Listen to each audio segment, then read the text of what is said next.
Dun, dun, dun, dun. Joe's in a great mood. Do, do, do, do, do. Just watch the Steelers. Do, do, do, do, do. Sean's a good sport, even though his Raiders coach is absolutely stupid. And we're back with another episode of the Lakers Fast Break podcast. It's Gerald Glasser coming right back at you. I'm the one in Vegas. More like Gerald, more like brainless. Yeah, exactly. I'm the one in Vegas. I should be the one that actually should care, but I don't. It's Gerald Glasser coming right back at you here from Lakers Fast Break. Pop Culture Cosmos, where we cover the latest news and trends in pop culture each and every week, twice a week, wherever you get your podcasts. And as I was going off the air on Pop Culture Cosmos, just want to let everybody know the latest news is that the Writers Guild looks like they've come to an agreement and are going to end their strike. Now, we just still have to go with the Screen Actors Guild, so that's still a big part of it, but at least one step is down, so that's good news to hear. Also, as well, Inside Sports Fantasy Football, hopefully, you got some good advice from us for week 3 in the NFL. We'll come back for more as far as to see how everything is going on with you for week 4 in the NFL for your fantasy football teams. We're going to be talking about Tua and the big explosion from Miami this weekend. So we'll be talking about that on Inside Sports Fantasy Football. Also, as well, Game Source, of course, Joe Soro, Mr. I'm mad at the NFL. Go ahead and hear his ranting today as Ox1947 at LakersBall.com. Plus, also as well, he owns a great company making so much money that it prevented him from getting over to Las Vegas today. So we do apologize. The Gerald Joe Soro meetup didn't happen because, again, he needed a lot to do. And just because of you helping him out at Simblades with the Y.com. Also, our good friends, Jamie Sweet, big shout out to you, my friend. Also, as well, of course, Laker Tom, the number one Lakers blogger that's out there, and great sport when we tease him about his many trade scenarios. Go ahead and check him out today and his latest articles on starting lineups. Which starting lineup is best for the Lakers? Go ahead and check out his thoughts today at Lakerholics.com. Our good friend Empire Jeff TV, big shout out to you, my friend. Hope all is well. Go ahead, subscribe to his great channel. And of course, also as well, John McCallion. He is still on the road to go ahead and losing 130 pounds by the end of October. We wish him luck on that. So go ahead and check out his progress each and every stream at the John McCallion channel. Also, speaking of subscribing, please subscribe today right there. Hit the little Joe that's a little less mad than the one right up here.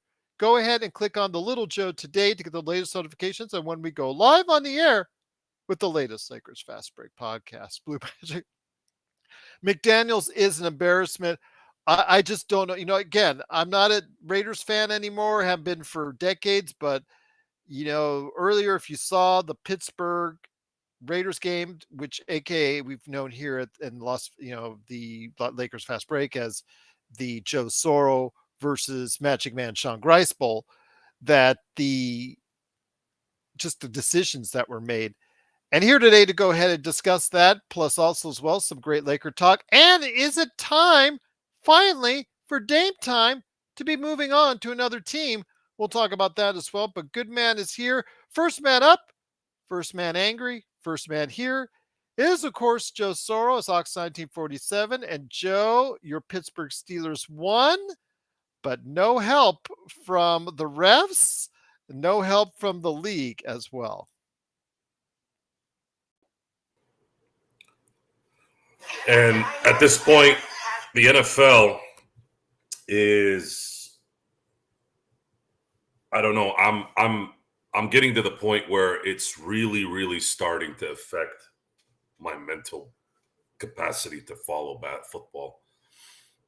This isn't just a Steeler game or a Steeler issue. This is stuff that happens all the time. These mother effers always make these calls when they're starting to sense a blowout or any kind of team dominating.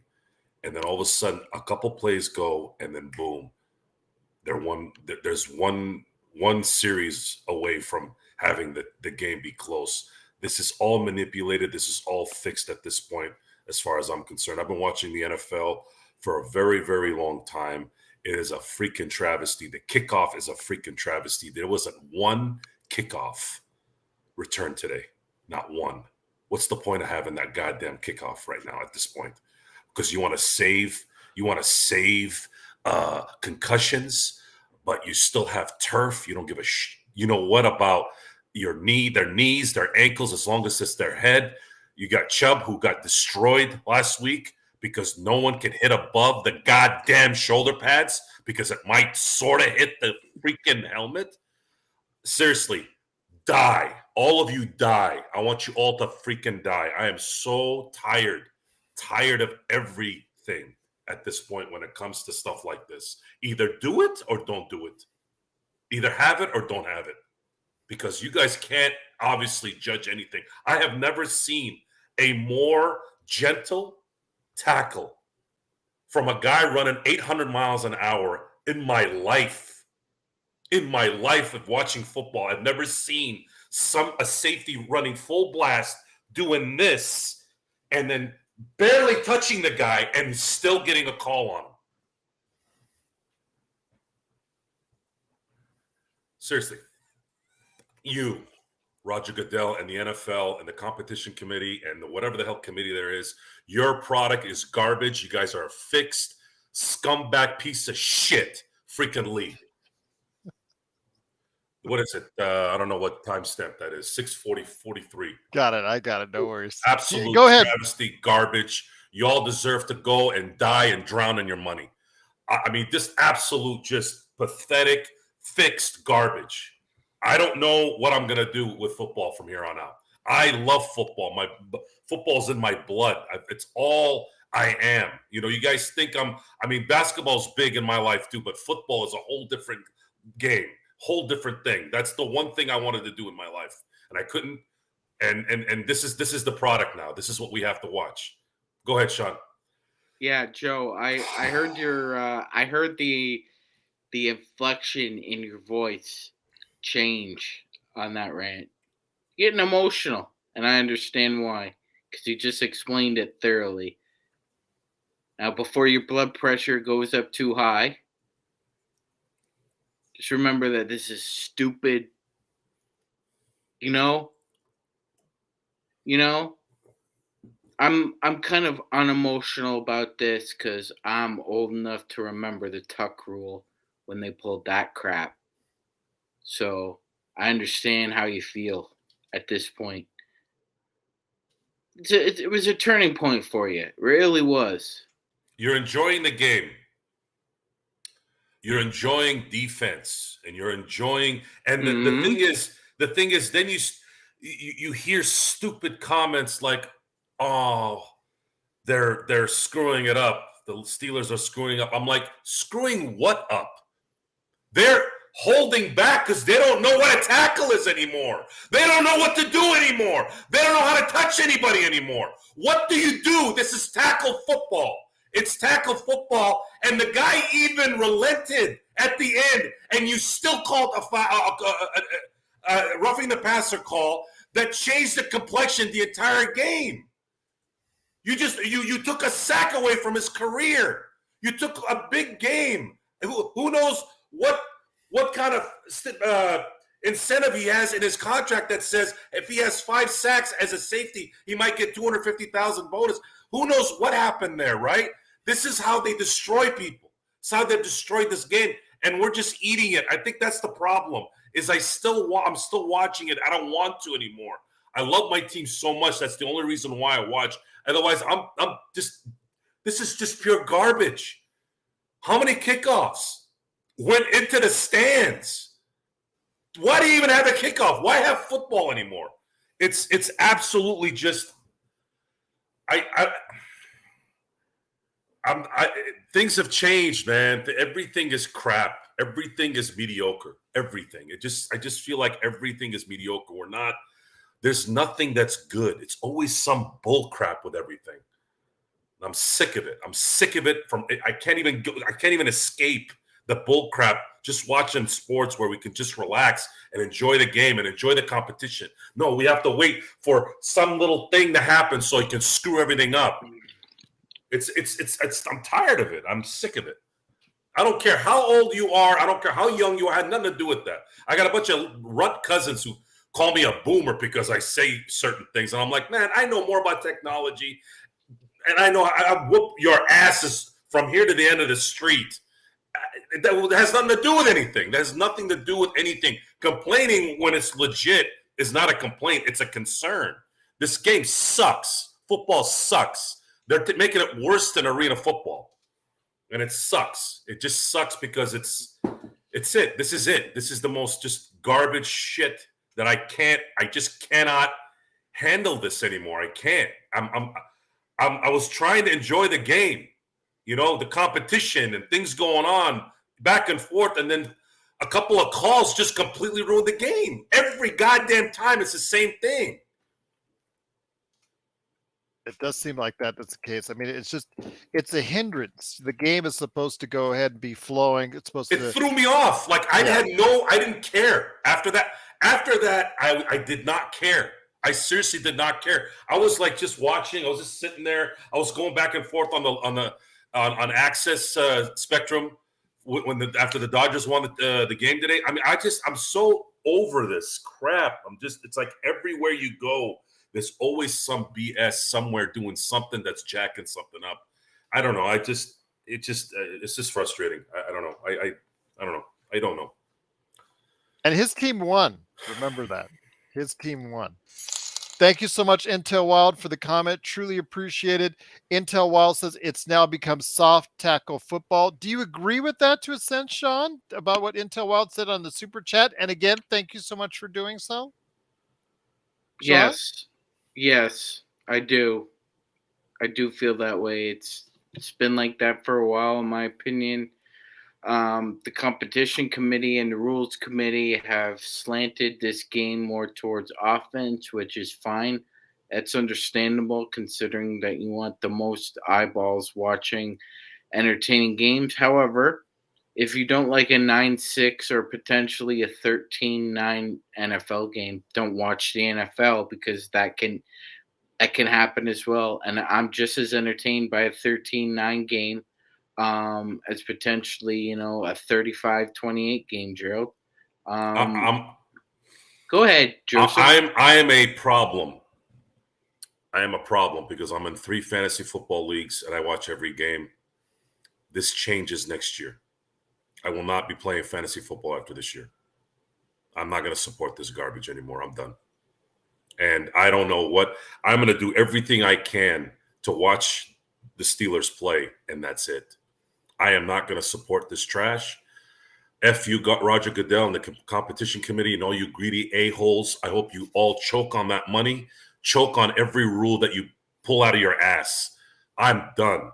I'm done after this year with fantasy football, and I'm done with putting any money towards the NFL. Gerald, as much as you're laughing, I honestly don't think the NFL executives will be laughing tomorrow when they look at some of the ratings of these games. The ratings are better than ever. Yeah, they are, but in the local markets, they're going to suffer. Guess what? In Tennessee, people tuned out. Gerald, in Washington, people tuned out. In Denver, they really tuned out. That's true, but they always come back, Sean. They always come back. That's true. The NFL fan is kind of an addict to this thing, Gerald. However, they're counting on Joe to come back. Well, they know we will because we have our alliances at this point, and the product is what it is. But eventually, Gerald, a bad product is a bad product. I've often said this before. Kodak at one point thought they were bulletproof, right, Gerald? Because yes.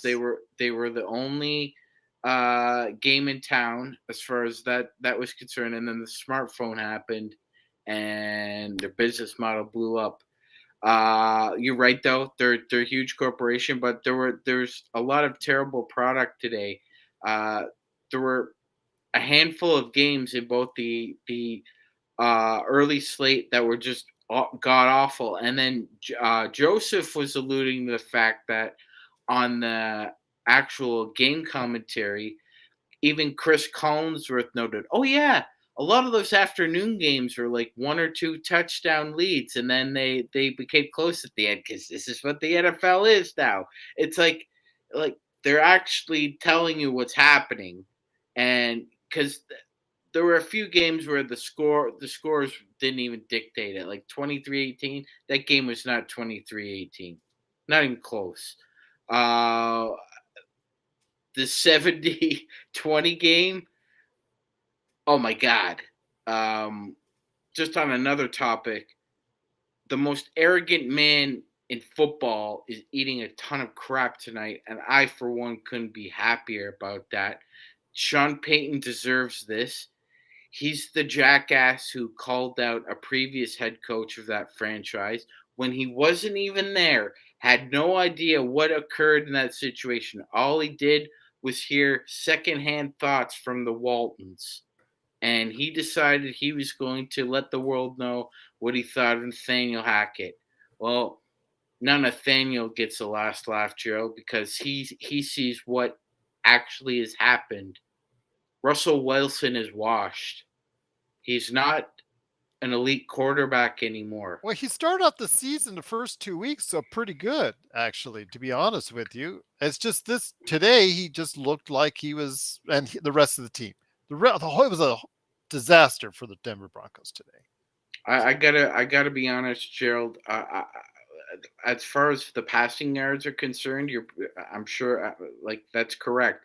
But he's lost his weapon, which was his legs. He used his legs Oh, to yeah. create passing yards. He's a Fran Tarkenton clone.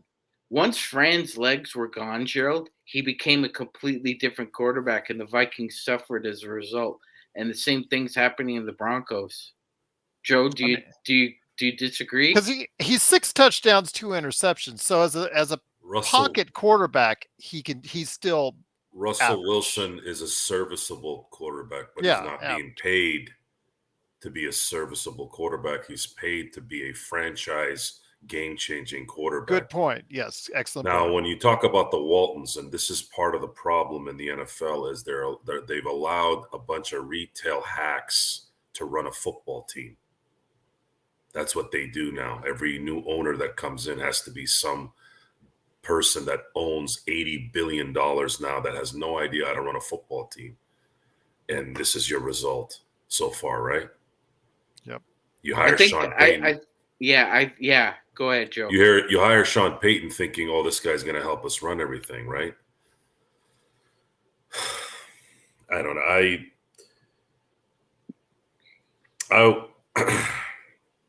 I go back and forth on. I go back and forth on whether I might have been born a little too late for this era. There's so many things I do love about this time of the world, but there's also the fundamental of things that have just skewed so many things. And I don't know if that's how it happens in every generation. I don't know if it's because maybe I'm more invested in something like as this, football and sports doesn't necessarily affect my life. It's a getaway, and I think that's what I miss. I miss the getaway. I miss the fact that I can feel the competition of things in something that, to me, at some point was almost the only thing that was real. Everything's fake everywhere else. People online, people are in movies, people on TV, the reality TV, people in general out there. They're all 90% of the people out there are fakes, lying, fake people who just garbage to me. But sports is hard to fake. Talent is hard to fake. You can't fake as these athletes. You have to be good to be in these leagues and play these sports. And I just felt that this was the last frontier in terms of something real, but it's slowly turning into something even more fake. And as far as the word boycott is not what I'm doing, guys. I don't boycott. Boycott to me is an absolute waste of my life. Boycott is a waste of life in general, especially with the backup that most of that stuff is these days. My thing is, if you are going to rig something like this, continue to rig it, I'm not going to support it. And I'm extremely happy I didn't go to Vegas. And maybe that was something cosmic that happened that I couldn't go at the last second. because I would have dropped $400 to $1,000 on a ticket to go watch a guy who's playing his rear end off, who was in the mother effing hospital last week, okay, with chest pains, to not only make a game ending play, more than likely, but you punish him for easing up on top of it. You on that one. For real. Seriously. It's an embarrassment. The league should be embarrassed. Your kickoffs should be embarrassing. If you don't want to have a kickoff, don't have a kickoff. Just set the ball on the 50 and just get rid of running backs, since you don't want to pay running backs anymore. You don't want to pay middle linebackers. You don't want to pay anyone anything other than a quarterback, or maybe a left tackle and maybe an edge rusher. Fine. Then just have an edge rusher, a left tackle, and a quarterback. How about that? Just do it. Just have a 5-on-5 game. Seriously. But maybe I care too much. That's why. Most people don't give two craps about this, right? They just want to gamble, make their money, and go home. Okay, go ahead. You can have the sport. I'm done. I am not playing fantasy football after this year. I am done. And I am going to watch Steeler games in my own way. And I am not going to spend a mother effing dime on the NFL for the rest of my life. And I will not be coming back. No, I will not. I'm done. Yes, and my team won, by the way, but that's the point. See, it's not about the win. It's not about it. This has been an ongoing issue. And at some point, if I'm gonna sit here and yap and overrun 21 minutes of bitching, I gotta have something to show for it. I can't just come back in 4 weeks and go, yay, I love the NFL. The NFL. Seriously. All right. And on that note, it is the Lakers fast break. We do still talk basketball here, but I wanted to give a chance because I knew that Joe and Sean needed to go ahead and vent after their game that they watched today in regards to the Raiders for Sean and their inept decisions by their coach. Still can't believe that. Sean, I still can't believe. I'm going to give you a chance to go ahead and finish this up because believe me, I was just on that. I'm just looking at it. McDaniels, what are you thinking? Gerald, all they have to do is get one first down. They have to get one first down that ends the game, no matter how many timeouts you have left. Yes, that's correct. This is a brainless, dickless man. This is a brainless, dickless man, ladies and gentlemen. And he's coaching 53 men, including a coaching staff that's probably as perplexed as everybody else was rooting for the Raiders at that point. It doesn't, like Gerald was saying, it doesn't matter how many timeouts you have left. It doesn't matter. You're down by 8. You're going to have to score a touchdown anyway if you want to win the game. Like, I've heard this crap from Tony Romo for so many years now, Gerald, when like a team's down by like 10 or 11 with like a minute and a half left. He's always like, well, they could always, kick the field goal with 48 seconds left and then line up for the onside. You need to score a touchdown. This is why the football gods didn't want you to win a Super Bowl, Tony. Why you left it at the 1. Winners don't think like that.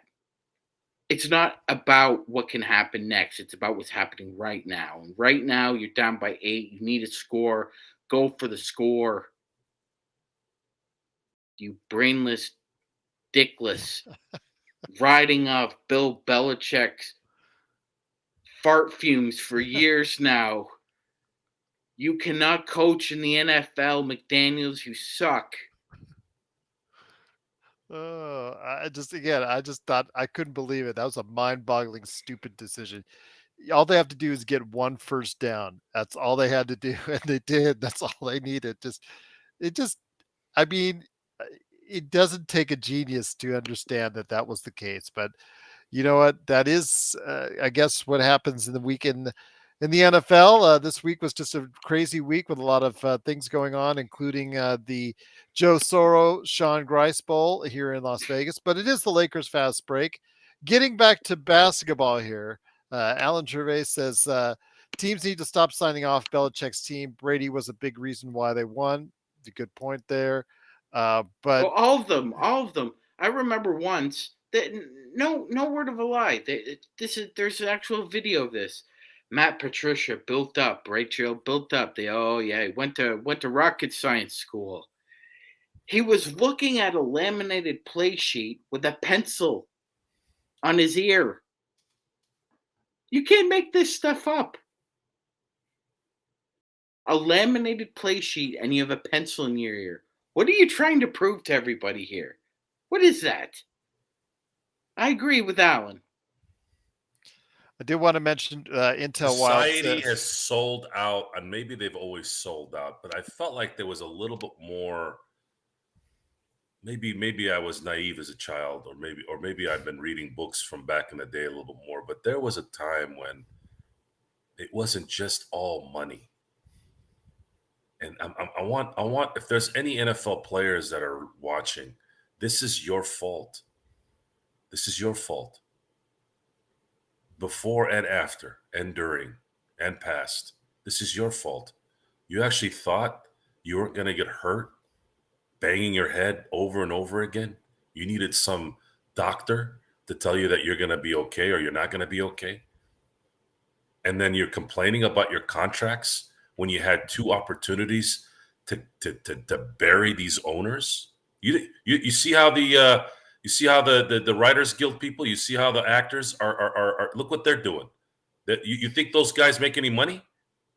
They barely make money when the things are rolling, let alone when they're not rolling. But you guys all sold out because you needed that weekly paycheck. And now you're complaining. Why am I not getting paid as a running back? I'm putting all this craziness on my body. Well, you're getting it because you guys allowed these rules to happen because you were suing the NFL for a game that really humans are not supposed to play, right? But you do anyways because you want to make that money. It's this hypocrisy. It's the freaking hypocrisy that angers me.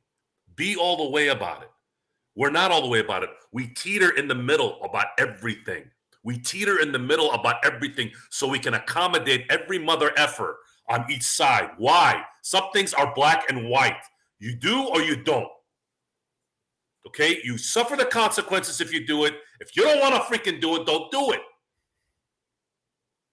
Make a decision. Remember Denzel Washington in Training Day? Make a decision. If you think you don't want to play this game and don't want to walk with one eye or one leg in 10 years, then don't play. But you want your money. And you want to degrade the game. And then on top of that, then you complain when you don't get what you want. It's like, what the hell are you all doing? Just treading water on everything. And that's why everything sucks. That's why everything is mediocre. Because of that reason. No one puts their foot down. They're worried about offending people. They're worried about lawsuits. They're worried about this. It's always something. Put your goddamn foot down. Have some principles.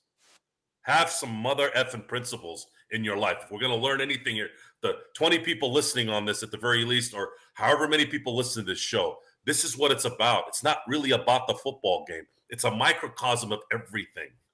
Okay, I'm sitting trying to enjoy a game on a nice Sunday night in my home. Nice and safe. Everything's good. Kids are healthy. Wife is healthy. Friends are good. I got good people around me. And for what? So that I can watch just garbage that I'm trying to enjoy. And it's just always something. If it's not sports, it's on some political thing. If it's not political thing, it's the neighborhood. Somebody broke a glass out there and all of a sudden everything went to crap. I mean, it's just nonsense. It's absolute nonsense. I don't know. I'm just tired of it. I'm done with it. I'm done talking about the NFL. Once again, it is the Lakers Fast Break. It is Gerald Glassford along with Joe Soro and the Magic Man Sean Grice on a chipper Sunday evening after the NFL weekend has occurred. We're going to be talking some NBA now, but first I wanted to thank again Intel Wild for his comments. He said the style of the NBA is embarrassing today too. Do you feel that same way, Sean? Do you feel that same way that the how embarrassed that and angry that you get over some of the things that are going on with the NFL at this point in time? You feel about the NBA as well? I wouldn't be passionate in disagreeing all the way with that, Joe. I will say, I think um, the NBA in and of itself, you can look at it a lot like the NFL, and as Joe was saying, I guess if you want to look at it from those parameters, you could. Uh, I would just say that from my opinion, like I like what Pat McAfee has to say about certain things like this, Gerald, when they talk about the situation is situational. So almost judging every situation on its own merit. I think last year the NBA had a really hard time with their younger officials, Gerald, and them just making blatant, boneheaded, silly, unconscionable errors that should not take place at the professional level. I agree. I agree. I think one of the big differences is, and I don't fault the officials on the field of play, is that with hockey and especially football, collision sports, it happens so quickly that sometimes the wrong decision is made initially, and that's what replay is for. And replay usually is the cure all for that. At the same time, I can't really like passionately disagree kind of what the Intel's saying about the style. He said the style of play, right? That's what Yes. he said. I read it too. He said the style of play. In and of itself, that's true too. A lot of these players, kind of play like what Joe was talking about at times, like a listless kind of like lassitude, very lazily trying to get foul calls, and the refs are just bait for it. They're just baiting for that stuff, and that's where I think the game kind of gets like sloshed down. It's like slushy, and the style of play becomes rather like really bad. But for the most part, I think like the officials in the NBA try to keep the same pace as opposed to what Joe was saying. In the NFL, it's more of the games are really slowed down, almost to a crawl, especially if there's one team getting up on another one. So I ask you, Joe, when you see the NFL and I see you're frustrated and you say you're not going to be playing fantasy football, et cetera, and all that, could you see yourself getting that upset about the NBA as well? There are times that you have last season where you were pretty darn upset about what's going on in the NBA. What was the result of our anger at the end of the year? The result was they had to retire Eric Lewis. Yeah. Why did Eric Lewis all of a sudden decide he wanted to retire out of nowhere? If you did nothing wrong, He's not Dick Bavetta. He's not 400 years old. Why yeah, would he well, retire? right. If you didn't think you did anything wrong, you'd let the investigation go. This stuff, accountability, quality,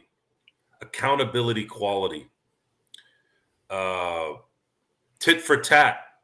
We're seeing it in politics right now, right? Tit for tat. They're trying to get each side to be accountable for something, right? Which is all a show.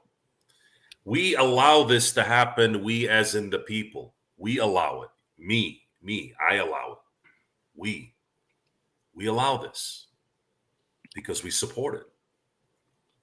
We are supporting. I'm 3 fantasy football leagues. I'm watching the NFL every week. They have me by the nuts. And as far as basketball is concerned, we've talked about this summer. We hadn't talked about it in detail on this particular issue. When there's a flagrant foul, why do they have to review it? If it's not clearly obvious it was a flagrant foul, why the freak do you need to review it? Do you have any idea how stupid that sounds? Wait, was that a flagrant foul? Let's review it. And for what? Reviews are taking 2, 3 minutes, 5 minutes, 15 minutes for what? This is basketball. Basketball needs to go back and forth. So it's everything all the time. Why? Why is it like this? You know why it's like this, guys? Because we think that 400 different camera angles after the fact, we think that's what they should see. Of course, it's easy for us to see it 400 times over from 400 different angles. There's some things you just got to let go and keep the integrity of the game. You want to have more offense, fine. But what to happen today and what happens in a lot of these NBA games is you're neutering a big part of what makes the game credible. If you don't want it, then just, what was that sport I saw on TV where it was a bunch of girls playing basketball, but they didn't play any defense? Have you guys seen that? It's not the WNBA. It's some league. No one is allowed to play that defense. What the NBA, I mean, it doesn't matter, guys. These guys are making more and more money. The next contracts, if the salary cap keeps going up, how are they losing money? How do they lose money? They don't. People keep putting money in it. I don't know where it's coming from, right? I am so happy I didn't go to the game tonight. It would have cost me $400 to $1,200 for one ticket. Something happened today. Something like, I don't know if God said, you know what, Joe, something's going to happen tonight. You shouldn't be in Las Vegas. Some place that I can't stand, by the way, too. Imagine being in a place I already know. The sunsets are beautiful, Joe. All the colors in the sky there. It's very pretty. So the NBA, I don't know. The NBA, they just have to take care of a couple things and they'd be fine. If you want a more fast game, I get it. Okay, there was a time in the 80s where you had teams scoring 120, 130 points. That was at its apex. I get it. But you also got to let them play some defense too. Everybody was on coke in the 80s too, so it didn't look as fast. I wasn't on coke in the 80s. Excuse me. Well, actually, I was drinking coke. I was drinking coke in the 80s, but I wasn't snorting coke in the 80s. How about that? Okay. Coca-Cola, to be clear, to clarify. Fair enough. To clarify.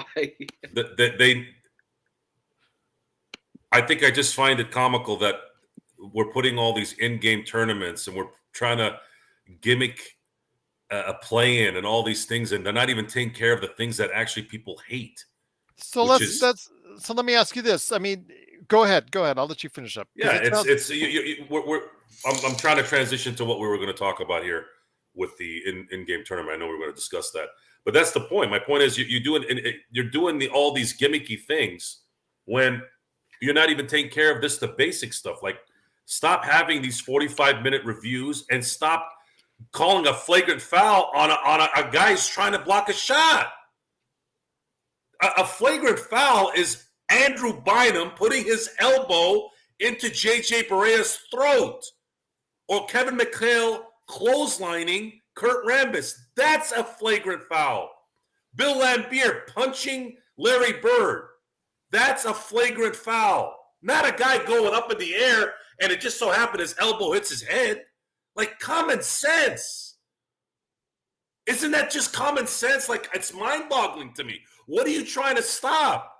You already have soft players already. You keep making them more soft. And for what? So you don't want to see them fight? How come baseball and hockey aren't all bent out of shape when there's a bench clearing brawl or there's a brawl on the ice? Why? Why in the NBA they care so much? Well, you think people in the crowd don't want to see it? Why do you think people go to NASCAR? Because they like seeing everybody go like this all day? No. They want to see those cars crash.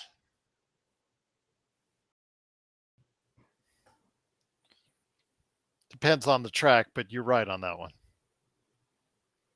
It's just Daytona and Talladega. They are going there to watch them crash. I've been around long enough in sports. I know sports. It's my thing. It's who I am. And they got that too. They got that too, guys. Before it was politics. It was music. Maybe they've infiltrated TV and movies, but I can always watch old movies and old TV shows and be totally fine. If they never made one damn thing worth a damn, I wouldn't care. I have a catalog I can watch until the day I die, and I'll be perfectly happy.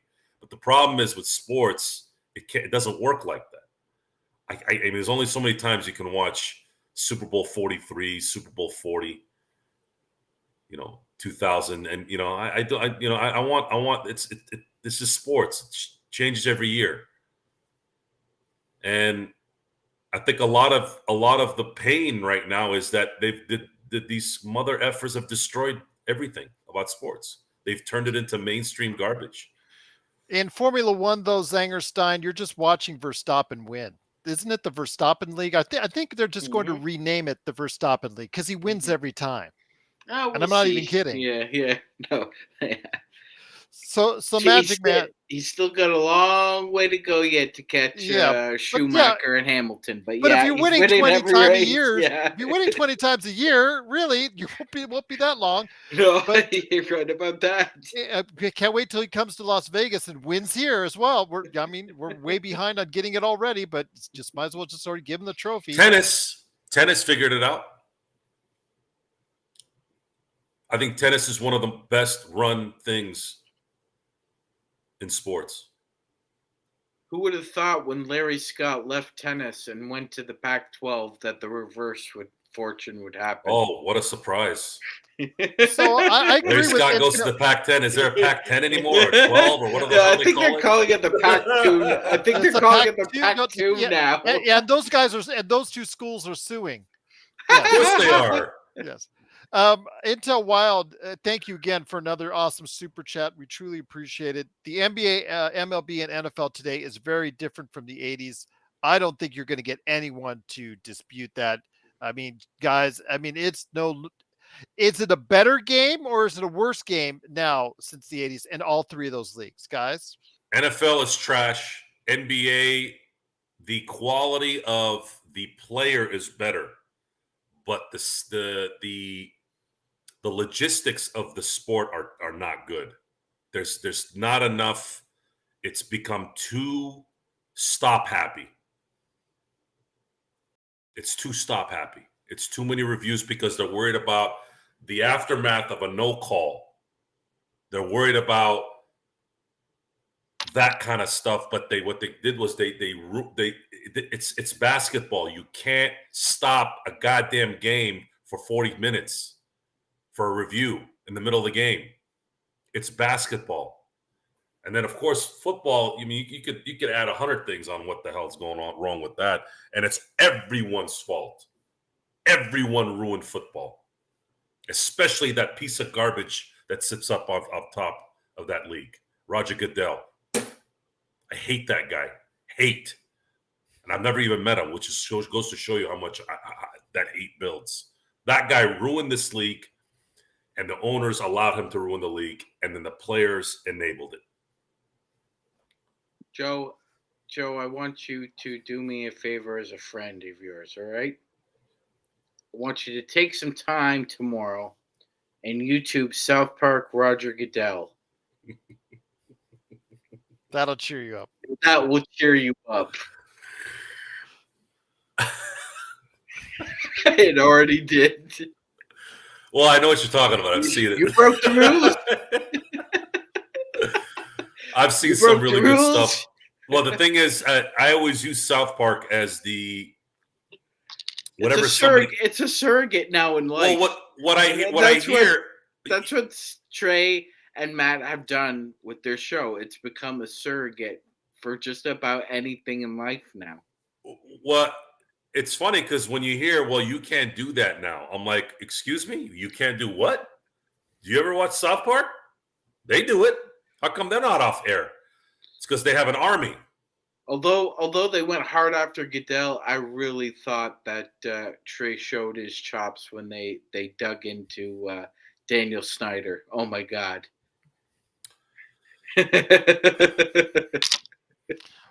I will say, though, that when it comes to what the package of things that we're seeing out there within the sports realm, Yeah, NFL people. A lot of people can argue it's not the same game that they're watching by any stretch of the imagination. And the NBA, they're trying to get people more invested inside what's going on with the league. And Sean, one of the ways that they're trying to get you, or actually not you, because you and I and Joe, we watch every game. We're there regardless because we got to do it for here. But even before we started the show, we were doing it anyways. To get the casual audience in more, one of the ways that they're trying to devise a way to get people sucked in more before the standard, okay, you come in at Christmas deal, is with an in-season tournament. So you and I have gone a little bit back and forth on this, and I told you that I'm not exactly the biggest fan of this concept, especially if the Lakers advance and come to Las Vegas, which I won't mind. I would go try to see if I could check them out, maybe. But what would kill me is the fact that it gives or allows the winning team or even losing team in this in-season tournament to play an extra game, which the Lakers don't need.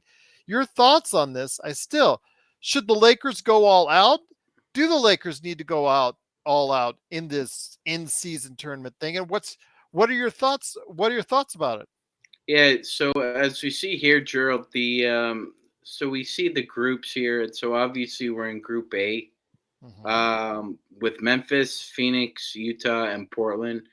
Um, I'm not a huge fan of this tournament either, Gerald. I would agree with Joe there when he used the word gimmick to describe this. It is very gimmicky.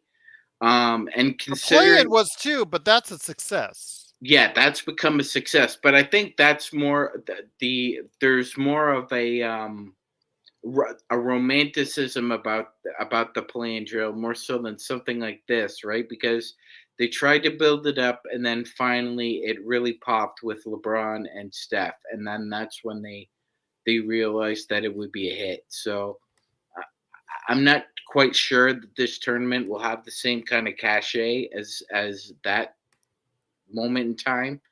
And considering the fact, look at the group we're in, Gerald. Like, do you see the Lakers escaping a group like that? Again, it depends on how seriously the teams involved take it. Well, Yeah, I know Zangerstein just said and reiterated that the Stars, with the new PPP rule on top of it, are not allowed to rest in the in-season tournament. But if there's a situation where there's injuries, maybe the whatever hangnail or things that they can go ahead and bring out there as far as excuses to have them sit down a game or because I two. don't think I don't think it's by coincidence or accident, Gerald, that the the rules of the CBA have come out just in time as the new injury protocols Hmm, with this in season tournament what do you just know? around the corner. Yeah. What's the So, quinky dink on that? well, the coinky dink there, sir, is that these games will now be played on Tuesdays and Fridays, I believe. So they're Mhm. going to be on ESPN or TNT. What do you know? And What's the quinky dink on that? yeah, not to mention the fact, Gerald, that we also have, he's been billed as a once in a generation talent draft pick with Victor. And obviously, they want to get Victor on as many national televised games as possible to start the season, because Mhm. as we both know, San Antonio isn't a huge draw nationally.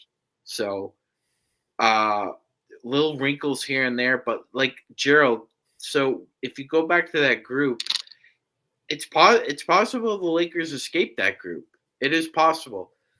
But the Grizzlies are going to be without John Morant, Brandon Clark, and what we believe Steven Adams isn't expected to start the year either. So they're shorthanded significantly, and they don't have to follow the same rules as we do as far as injuries are concerned. Um, Phoenix, who knows what's happening there, Gerald? They may, like you said, they may not be all that interested in these like playing games rather than deciding Frank Vogel.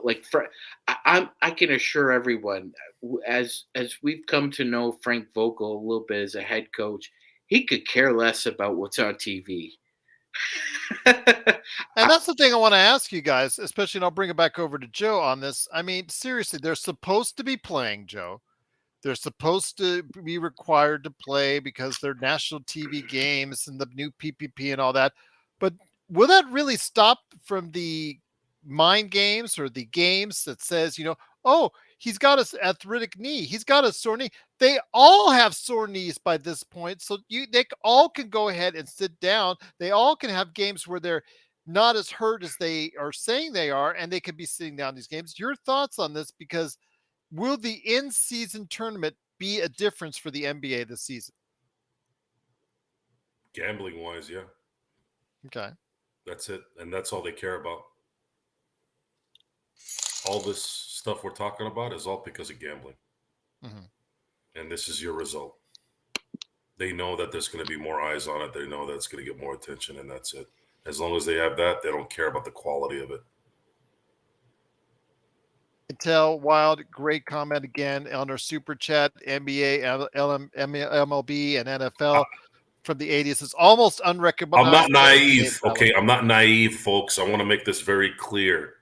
The NFL has faster, bigger players. I understand that you don't want these guys hitting these guys in the head going 100 miles an hour in 2023. It's different than it was in 1983. I get that. I'm not stupid, okay? But at the same time, there were a couple times tonight where someone, I don't know who it was saying, oh, be careful, it wasn't a bad hit. You saw some hits that were, beautiful, safe hits that they wanted to call a penalty on, but they put the flags back. And we have to make a decision on what you really want. But then again, I don't know if they don't need to. That's the problem. That's the anger. That's where it comes from right now, is they don't care about that.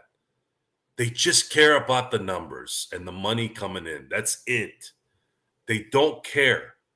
And most of these people who are betting don't care. I can go on and tell you about all the things I don't like. I don't care about that. I don't think anybody listening to the show wants to hear me whine about things I don't like. I don't really think they want to listen to that. But what it is if you're sitting there and you're wondering why things are average and mediocre, these are the things. These are why. This is why. Because we've accepted it. We've accepted it. And we just say, that's just how it is. And when you do that, you keep doing that for everything. You keep doing that for everything. Boom, boom, boom. And then it flows into everything in your life. And then when you start becoming, if I have to delve into something else, since we talked about the writer's strike. So Jimmy Kimmel apparently has a toxic environment. And that's the new hit word. Toxic environment. What the F does toxic environment mean? I want to know what that means. It's kind of like that phrase, your fair share. What the mother F is fair share? It's a fake word. It's a scam word. My job every day is to spot scams. You want to know what my occupation is? I click on scams, and they're everywhere. Everywhere. Okay? What does that mean? Toxic environment. Did he demand you to do your job, and all of a sudden, because he didn't say, honey, can you please do this, please? Instead, he went, get your ass in that room and work. And now it's a toxic environment. You see where I'm getting at, guys? I think Kurt Affair is right. It is Jimmy Fallon. It wasn't Jimmy Kimmel. Sorry, guys. It was Jimmy Fallon. Yeah. Not Kimmel. Sorry. That was reported like 2 weeks ago. They all bunch up together. I thought this was new. I thought this was new. I'm like, no. Jimmy Kimmel reported that he had COVID, and they were going to do a thing all together, and they had to cancel because he had COVID. So my point is we're getting all this kind of information. We're getting bombarded with these catchphrases and these just constant it's nonsense. Everywhere you go is nonsense, and everything's a scam. Everything's a scam. I keep hearing that line. I just keep hearing that line from Casino when De Niro says, as Ace Rothstein, we're just here to get your money. That's a phrase I heard in 1994, and it never left my head. And I didn't really understand it till now. The players don't have a chance. And we're the players. So the in-game tournament is a gimmick that is going to bring eyes because people are moths to the flame. For us, we're kind of in a crappy situation. We have a show that we need to run. So we're in it. We're in it. We have to be in it. This is what our job is. So if it's mediocre, if it's garbage, we're still watching it. And for them, that's all they give a crap about. They could sit there and smoke their cigars and go, oh, you hate us? 40. We have 40 million people watching our show. So what? Go ahead and criticize us. You're making us advertising money out the yin yang. Our salary cap keeps going up. As long as the salary cap keep going up, guys, all these people talking about boycotts and this and that doesn't mean anything. Doesn't mean a lick. That means the league's making money. Hell, the league made money, barely lost a little bit of money during COVID, which proved for years I've been talking about this, how they don't care if you go to the games. The TV contracts take care of everything. They can have empty freaking stadiums. They don't care. They don't give a damn. Well, now I'm not going to give a damn. You're not going to get my eyes on the fantasy football. I'm never paying for Sunday ticket. Ever. And I'll watch the Steelers play because I love that team, and they still have some principle somewhere within that team. And that's it. That's all I can do. That's all I can do on that. And as far as the NBA is concerned, the NBA to me is not as bad. The NFL is a freaking cesspool of trash. And it's been getting slowly, it just keeps going that way. The NBA at least has a little bit still left in it that kind of gives me some quality in there. That's it. That's all I got, guys, on this one. Once again, it is the Lakers Fast Break. It is Joe Soro along with. I'm just rambling. But they like your rambling. I'm not making sense anymore now. Now it's starting to get. Now I'm bothering myself with this star. Oh my gosh! And we'll hear the end of it. That's for sure.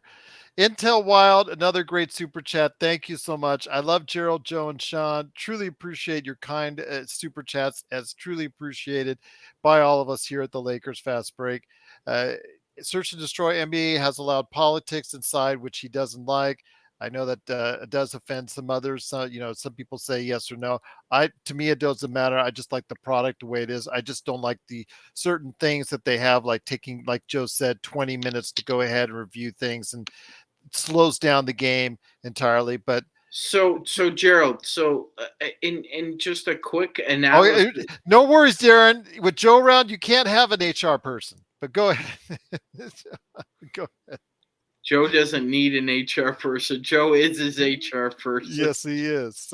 But go ahead, my friend. We'll get that back on the screen here as far as. Gerald. I was just gonna pull up the schedule that we have in Group A. So, there it is. This is for the in-season tournament. Yes. Yeah, it's for the in-season tournament. So, it looks to me as the level of difficulty that the Lakers hitting of this. Not the end. We could easily start out 0-2, Gerald. There's no doubt about it. But it depends. What game is that Memphis game? How many games into the season? Because remember, that's a 25-game suspension for Ja. Yeah, no. It's Ja will not be playing in the tournament, Joe. So that's a month in. Yeah, you're probably right. Yeah, it looks like. No, he's excluded. This finishes but I think just before under 25 games, if I'm not mistaken. Okay. Because I believe the tournament ends November. I believe it's. I'm not mistaken. It's early December, I thought. December 3rd, I think. I'll have to check on that. I'll check on that while you're doing that. But regardless, So this is a schedule, and here's what I think is going to happen. I think the Lakers go 2-2. I think Okay. they finish either second or third. I think Phoenix ends up winning this group, either them or Memphis. I don't expect the Lakers to play an extra game, Gerald. So I think we can. Semifinals are on the 7th and championship is on the 9th at T-Mobile Arena here in Vegas. Okay, yeah. So the semifinals, 7th, championship 9th. Okay, got one of them. Mhm.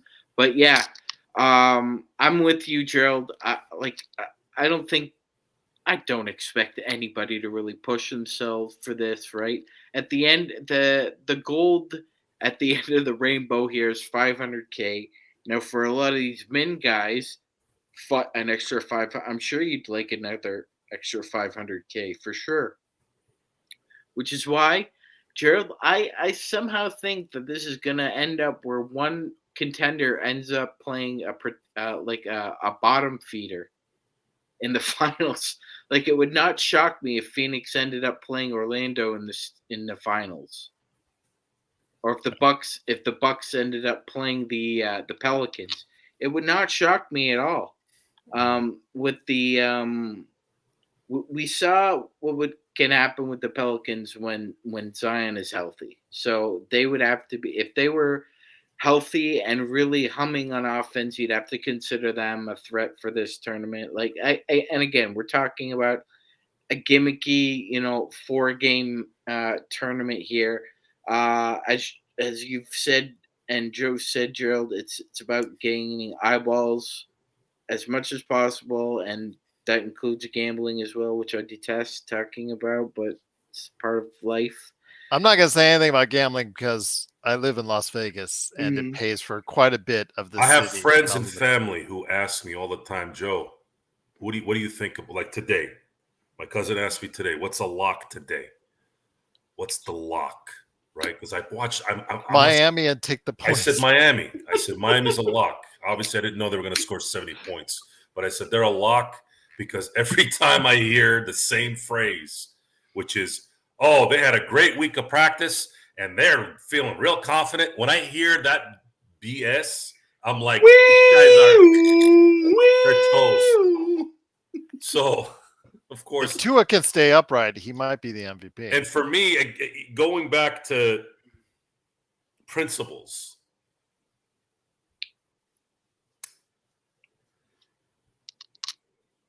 I don't want to feed what I don't respect. I don't want to be involved or be around things. It's hard though sometimes. I have to have a phone, an iPhone that I don't want because of business. Okay. Sometimes I have to scale back a little, right? This works better with this, even though I don't like it. Although I gotta hand it to Tim Cook. Starting to shift some stuff out. It's starting to make people mad. So iPhone 15 seems in the to be same way I am angry, I am going to give you props too. That's fair. That is that's how you do it, folks. When someone does something good, you also make sure you, just as loudly as you don't like things, you be as loud giving them props. This is the way it has to be, guys. This is not my rule. This is what's right. So gambling, why I didn't get into more gambling. That's my family asked me, Joe, you know everything about these things. How the hell are you not making money doing gambling? I go, I don't believe in that world. I don't believe in feeding that world and being involved in it. I don't like it. I'm telling you guys, if you let money rule your mind, it will ruin you. It always ruins everyone. Most of the things that ruin people's lives and marriages and all this stuff is usually derived from that, not being able to control it. I'm not perfect. I'm not the nicest guy. Everybody knows this. My wife knows it. My friends know it. But the thing that sets everything right in the end is, if you're going to come with it, you better come with it. You know where everything stands when it comes to this side. It's an easy 50-50 on that, guys. It's yes or no. And when you know you can go somewhere and know the answer, yes or no, it makes things a little easier for you to live your life. Sometimes I gotta go through the glass though, but that's the responsibility I've taken. Where I've had friends and certain family members like, I'm not gonna go talk to Joe. Joe's this, Joe's that. But in the end, who's the first person they call when they need money? Hey, Joe. So, Magic Man, I ask you this. You put already some thoughts on who you think might get the in-season tournament as far as in the finale. It might be in there in the semifinals and finals and all that. So you're thinking it's going to be an Orlando Phoenix, type deal. I'm Mm-hmm. looking at it now. I'm seeing that for me, I think because we're thinking that it's going to be a surprise team and a favorite. Looking at 100%. Gotta so be. I'm looking at it. I think West A with the Lakers, Suns, and Grizzlies, they're all going to beat each other up. I think what it comes down to is if Denver has any trouble, then I think that let's say West C, I think Minnesota, if Anthony Edwards goes on a hot streak, I think they can take it and just surprise the people and get to that in-season tournament. And I think they'll face looks like the Celtics in EC because EC looks like it's pathetic. Although you picked the Magic in that room, I think Boston, if they're half awake, would probably destroy everybody in EC. So I think it could be the Wolves and the Celtics in the finals there. That's my guess. That doesn't Yeah. mean and No, that's that's and let's take this out as it is.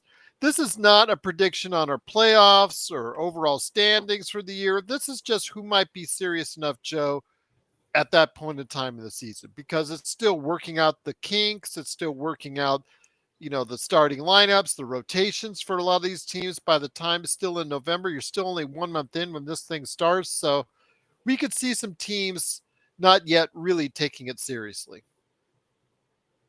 Well, it doesn't matter if they take it seriously. They're gonna have to abide by what they have to do. And just like us, we can sit here and complain all you want. Well, you had an opportunity 6 months ago to negotiate this and you decided, no, I think I want my money. Okay, if you want your money, then you're going to have to do what they say.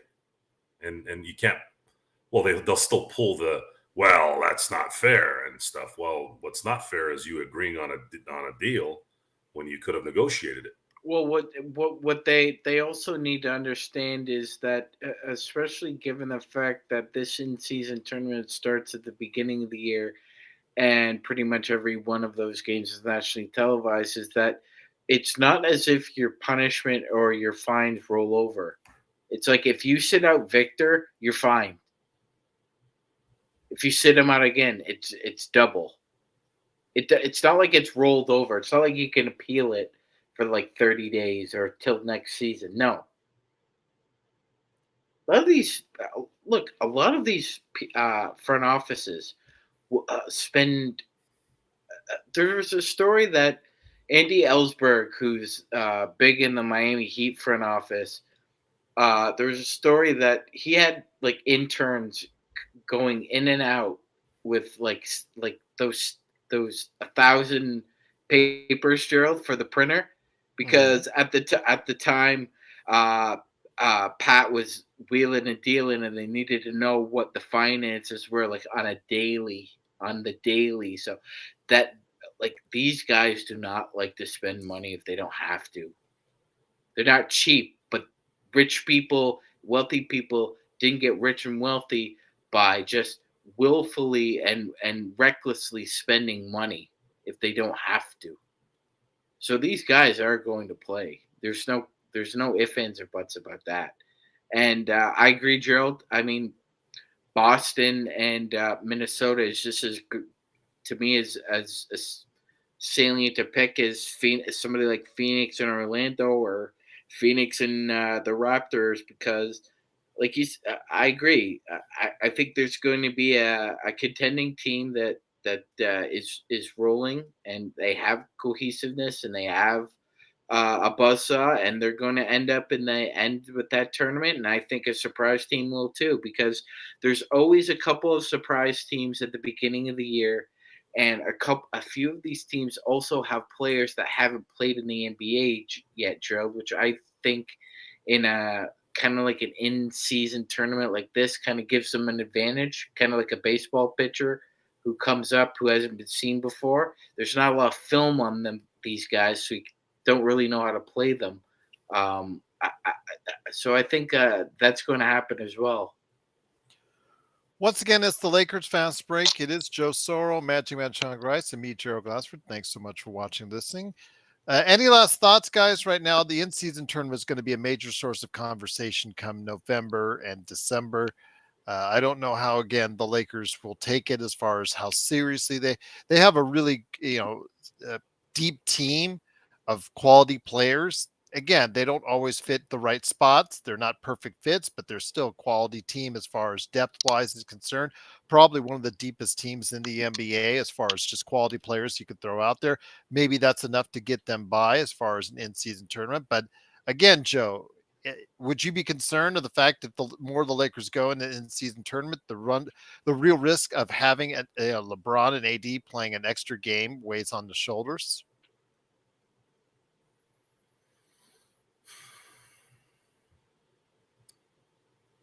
If somebody gets hurt, there'll be if somebody gets hurt in that, that the league will just be looking like egg all over their face. Yeah. Maybe. I really don't know. I understand why they're doing it. They want some interest early. I get that. But I just think there would have been better options to get people interested and solve the issue of stress throughout an 82-game season. I think in my naivete, maybe, I don't know, I think travel is a big part of preserving players in the NBA. If the schedule was more set up to allow less travel, we dissected the schedule for the Lakers a month ago, right? And we had come to two different sets during the season where the Lakers have a huge advantage in terms of where they're playing and time zone wise, and as well as home stretches. And I think the NBA would be better off making more regional type scheduling during the year and allow the unknown to be the decider maybe in the end, kind of like how Major League Baseball used to have National and American League without interleague play. Now, I don't mind interleague play. I think it's kind of cool sometimes. Yankees come to LA goes to, Yankee Stadium. I'm not saying I was against that, but there was some intrigue of two teams that never face off against each other in two different leagues, and then all of a sudden meet for the championship. And how do you prepare for that, right? So I think the NBA, being that you have to maintain an 82-game season for these teams, I think making the division maybe a little bit more meaningful, making it more regional, less travel, and then making a division mean something maybe a little. Maybe there's a rivalry that happens. We get so sick and tired of playing the Kings or the Suns. It creates this angst. But then at the same time, you'd have to let these guys actually have some angst instead of giving flagrant fouls every time they sneeze on somebody. So every time you think you have a solution or an idea, you start going back to the same thing. Well, are they going to allow them to do that? Well, to me, that's where they've kind of messed up, Joe. They're trying to be reactive to not being proactive. That's the problem in everything, by the way. We are not proactive. We are reactive society. Why? Because a-holes on Twitter, a-holes on social media dictate all this garbage. All these scumbags, whether they're bots, whether they're anal retentive pieces of garbage, you have let these people control you. Why? Why? You don't see these people controlling Dana White in the UFC, do you? Like, just tell them to eat a you-know-what. Stop catering to every freaking piece of noise. No, we're not doing this. No. Piss off. Eat it. We're not doing that. Just say it. Just say it. Like, where are your balls? You really think some idiot on Twitter who's whining about every little thing they don't like, you really think that's your audience? I'm your goddamn audience. Sean is your audience. Gerald is your audience. And everybody listening to the show right now. And I'm pretty sure none of you guys are like that. You're not on Twitter sitting there doing, hey, you said purple instead of red. What does that mean? This is what it means. That's what it means. You need to do that more. Joe should have been in that courtroom with Al Pacino for Injustice for All. I'm out of order. You're out. That was beautiful, Joe. In a movie. No, I'm being serious. The consequences are not. That was passionate. That was like, I know what that you're was talking. Pacino-esque. Look, my whole life, Pacino's in my life. If you guys haven't been able to tell, Al Pacino, Robert De Niro. I'm surprised he doesn't have the obligatory Scarface poster behind him. It's just. Just do it. Do it. But the point was, Joe, is that they had a really good system once upon a time, and it worked. It worked in the 90s. A small market team like Seattle started to win division titles, and it got more eyeballs. It got more people buying season tickets. More people bought popcorn. More people bought posters. The Indiana Pacers used to win division titles too. Like, there was a carrot at the end of the stick for a lot of these small market teams. But then Joe talks about it. It's greed. Greed kind of gets in the way, and they disbanded division winners. So it used to be, you win your division, Gerald, guess what? You get home court advantage. And that was huge, Gerald. You know that was huge back then. For a small market team to get a home court series. Go ahead, Joe. And then you had the once in a great while. You're proving my point with this subject.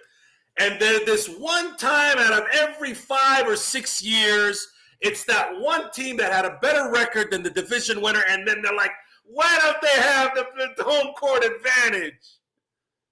And they ruined the whole thing because of that one a-hole complaining about it. You know what? It happens, right? I mean, look what happened when Marshawn Lynch ran over the entire team of New Orleans when they were 7-9 division winners against, I think New Orleans was 11-5, right? They still beat them, right, in that first wild card game. Crap happens. Not everything is going to be nice and wrapped up in a bow, but these guys tiptoe and tap dance around all this crap, and it got worse when you gave a bunch of freaking millions of idiots a forum to have an opinion about something they know nothing about. Nothing. Sean Grice knows what sports is. He knows everything about sports. I'm going to listen to him. I'm going to listen to Gerald before I listen to some Twitter idiot on the goddamn internet. But that's what they did because of clicks, because of BS. And this is the result. This is the result. Deteriorated garbage. It's garbage. You can sit there and tell me you make all the money you want. You're still garbage. There's plenty of rich people out there that I would flush down the toilet, by the way. I don't give a damn how much money you have. I don't care how much money you made. Your product is garbage. Walmart has $5 trillion. I have to go in with a raincoat if I absolutely have to go into that garbage of a store. I haven't been there in years. Okay? Think about that for a second. Where are your principles in the end? Where are your principles? If we're going to learn anything out of this, okay, if any good is going to come out of this rant tonight, It's the accumulation of everything right now. And it happened. Tonight was like a weird night. Okay. I should have been in Vegas. Why the hell was I not in Vegas tonight? What happened? I can control my schedule. But something happened. Something made me not go. Isn't it weird? Isn't it weird how that? I mean, you guys heard. I went to go see Powell at the crypt during his ceremony. Every time I've told you guys I was going to go somewhere, I went there. Why didn't I go tonight? Why did it not work out? Even though I was like saying, like, I could still go, but you know what? I don't know. I'm not feeling right. Well, look what happened. Look what happened. Now, I'm usually pretty calm at games. You know, I'm a normal guy, guys. I can go into I've been to Oakland twice. I've been to LA, even at the LA Coliseum for a Raiders-Steelers game. I don't get into fights, okay? I don't get into scuffles. I don't do that garbage. First of all, I'm 6'3", 280 pounds. No one bothers me. I don't bother anybody. No one bothers me. Okay, I go to the game and watch the game. I'll cheer, clap my hands. Yes, no one cares about that, by the way. No one's sitting there, hey, why are you clapping when your team's winning? Yeah. No. I'm going to find you. Yeah. No, it's the guys that are like, yeah. Like those guys. I don't do that shit. So, at the end of the day, it's what else can I do except say it? That's all I can do now. I can just tell you, okay, if we're going to grow this thing and there's going to be more and more people watching this, and I feel like, I need to can I do something? Maybe there's a chance. Maybe there's a little bit of chance down the road that I can change something, right? And for me, for Sean, for Gerald, we're not those twerps online, okay? We actually have credibility. We can back up what we're saying. We've watched the game for 30 years. We know the difference between quality and garbage. And that's it. That's what it comes down to. I want to see quality play. We're talking about politics. We're talking about this. Politics always comes into sports at some point during an era. Okay? That's not the problem. Okay? Sometimes it happens. That's life. That's the part I'm talking about. Sometimes crap happens and you got to deal with it. Yeah. What I'm talking. That's why the bumper sticker exists. Exactly. And my thing is, it's the game, because once the ball goes up, all that stuff goes away. You don't want to listen to it, don't listen to it. The game, the integrity of the game is what I'm talking about. Because when the game is going on, it shouldn't be messed up. It should be about the game. And then we can go back and talk about social issues and things like that intertwine within the game. That's fine. You can do whatever you want at that point. It's your life. Me, I can turn that stuff off. I don't need to listen to it if I don't want to. But what I hate is when I'm trying to watch the game and you're diluting the quality of that game because of something or someone that has no relevance to the game. Once again, it's the Lakers Fast Break. Truly appreciate you joining us here. It's Joe Sorrell, Magic Man, Sean Grice, and me, Gerald Glassford, on a beautiful Sunday evening with everything going on. Week 3 in the NFL is coming to a close, and the NBA season is just around the corner. Training camps, for some, start this week. Hello.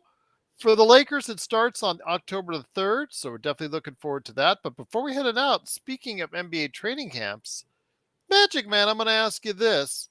When it concerns Damian Lillard, the rumors seem to get a little bit, the hot stove seemed to get a little bit warmer when it concerned a possible trade for Damian Lillard.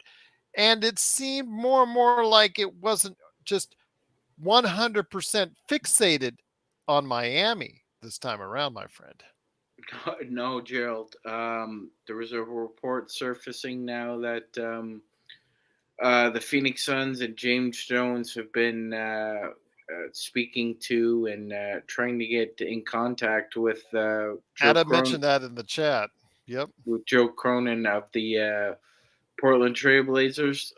Again, James Jones is a fine executive. I kind of felt that Phoenix did him a little dirty last year and the year before, but he like Pelinka, he manages to come out smelling like a rose at the end. I think it's a lot. I think that's just it's complicated, Gerald. It's Well, really the thing is, okay, let's break this down. Yeah, Phoenix, of course they're going to call and ask. Why not? But the thing is, and he mentioned DeAndre Ayton being in the middle of this, which is really the only asset, Joe, in this equation that Suns could actually give. They don't have picks, first round picks to give. They don't have expiring contracts.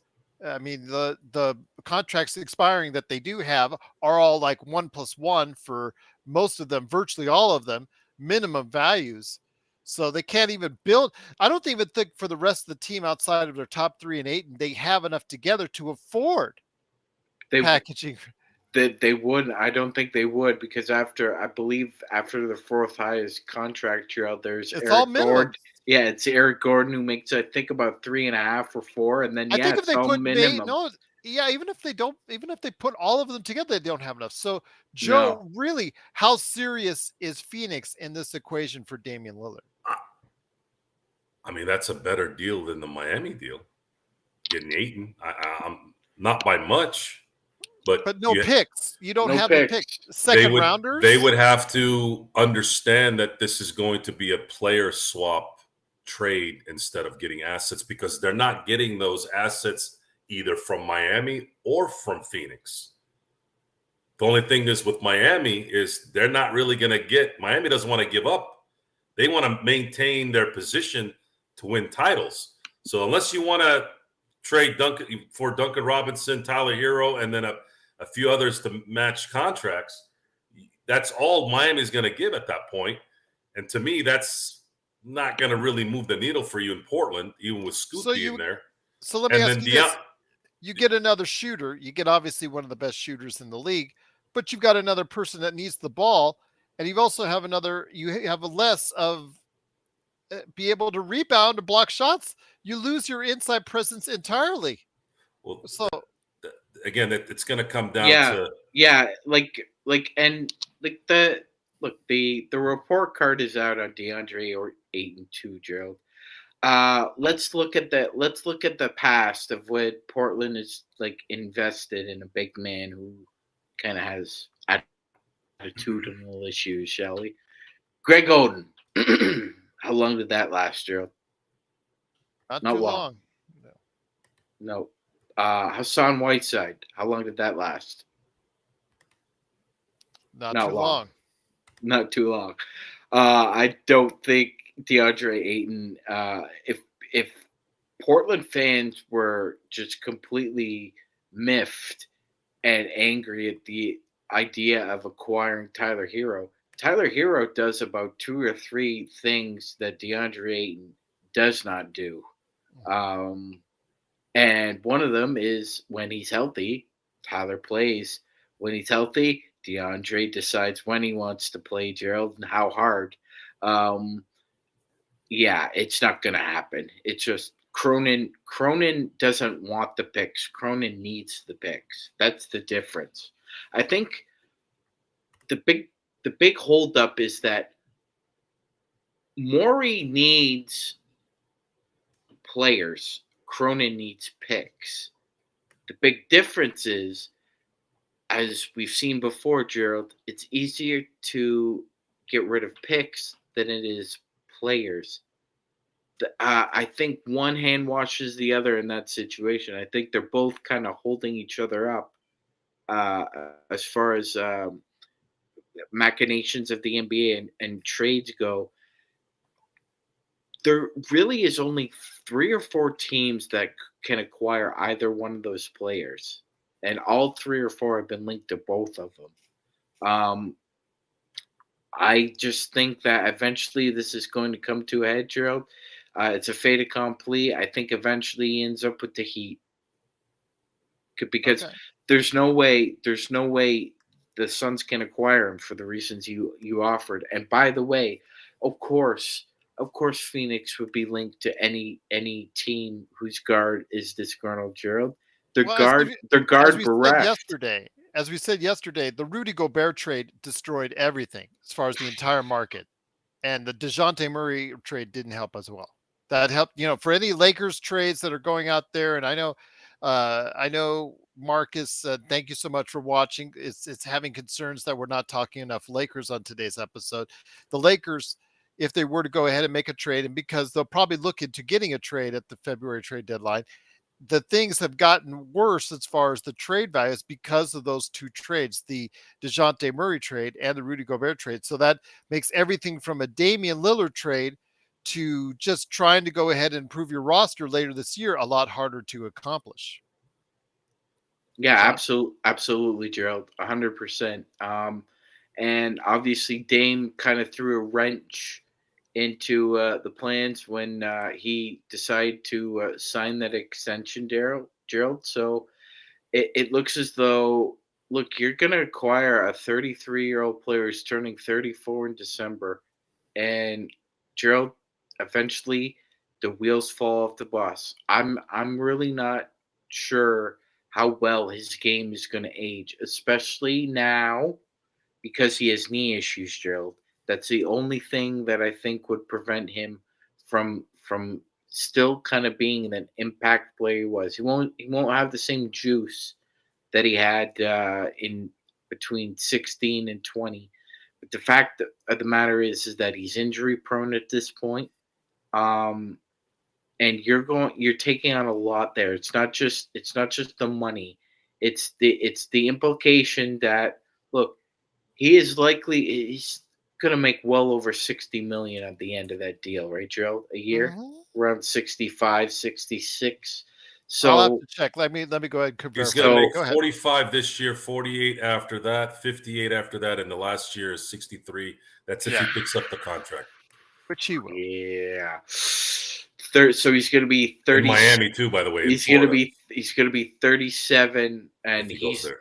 he's Or not gonna Portland. Oregon doesn't have either. he's not gonna opt out of a $63 million player option at 37. No way.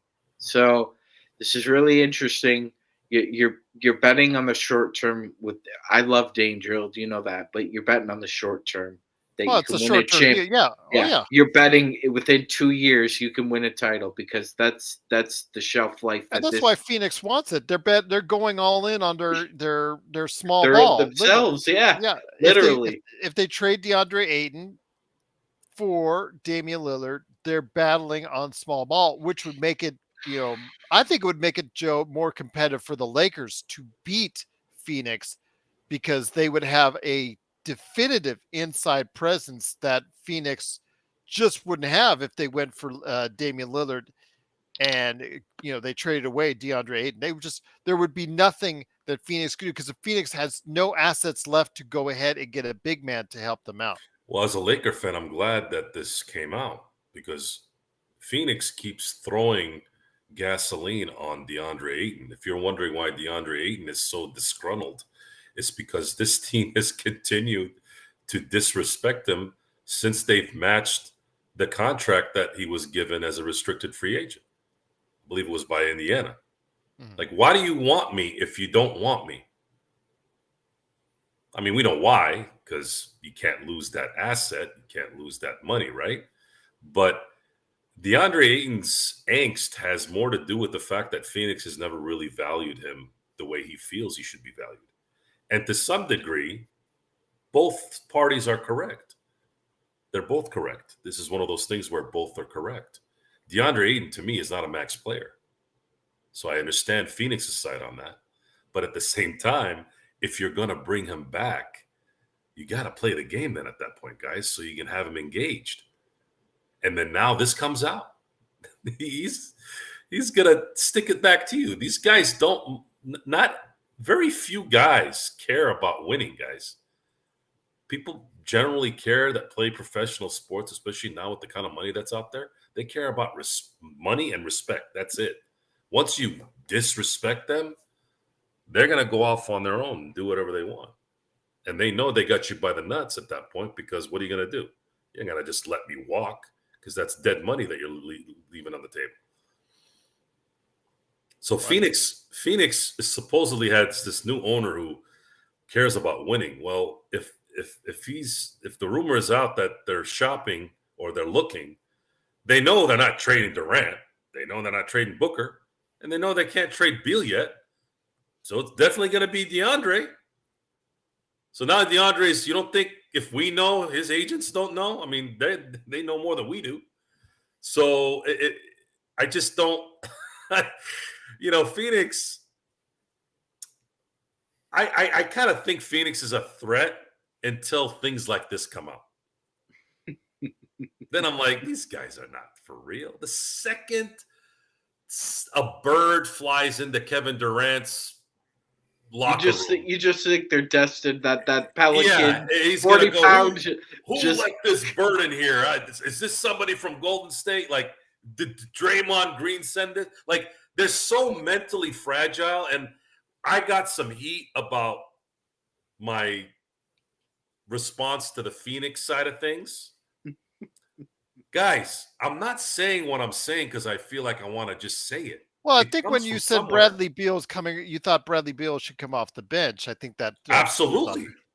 Tell me why he shouldn't be coming off the bench besides the fact he's making a lot of money. He's still former 30-point scorer in the Is league. Bradley Beal the kind of player that sits around at the 3-point line and waits for the ball? Is that what his talent? Is that what his talent's about? No. He's the ball in his hand. He can do that off the bench. And he can win a 6 Man of the Year doing that and help the team. I mean, I'd like to think we know basketball, right, guys? I'm not, we're here for a reason, right? We're not just here to, I know there's some shows out there that just yap, but I'd like to think guys like us actually bring some knowledge to the table on actual basketball skills and how a flex offense works, the triangle, from a pick and roll.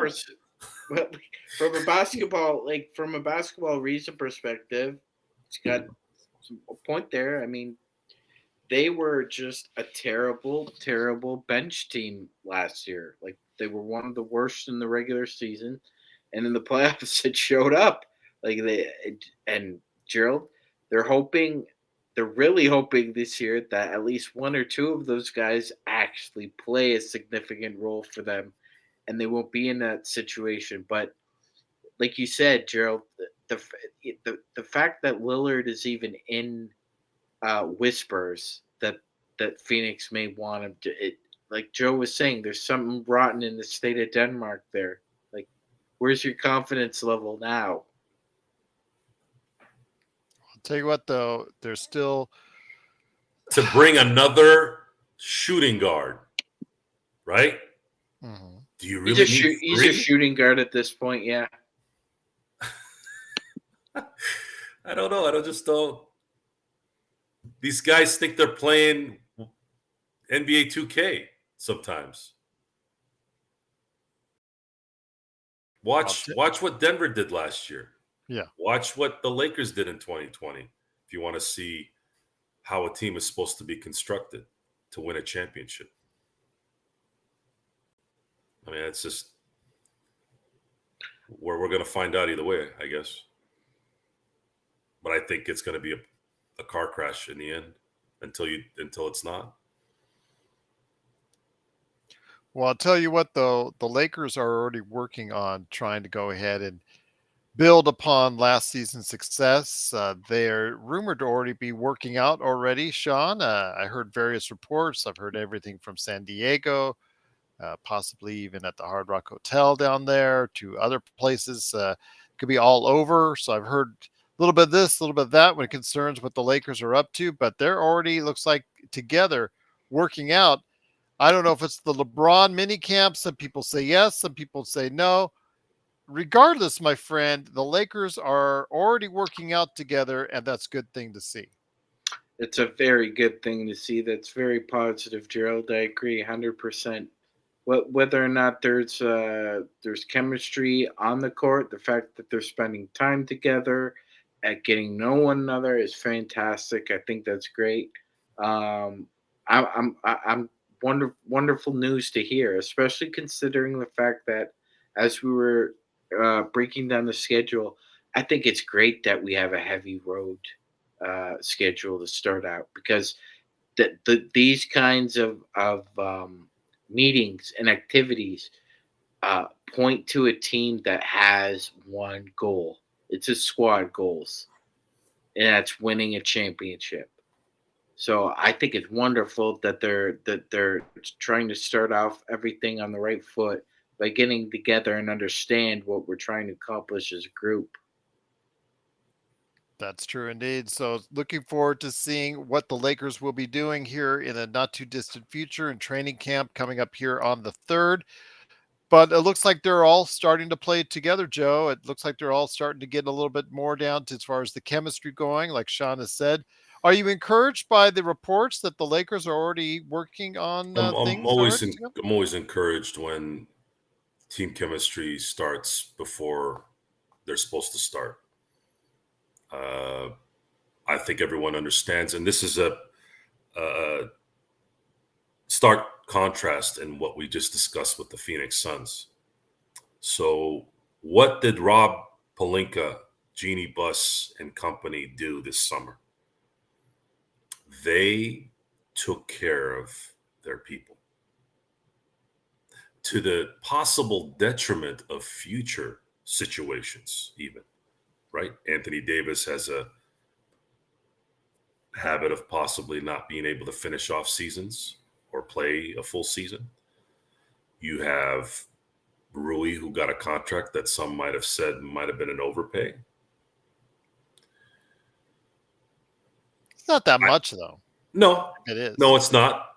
But there's been some discussions there. But what they did was they said, you know what? We're about winning championships. And we want everyone focused on winning championships. And every player you see on the roster right now has nothing to think about except basketball. They're not worried about their contract. They're not worried about the 1 year guys that are playing for their next contract. I'm not counting them as players that are disgruntled.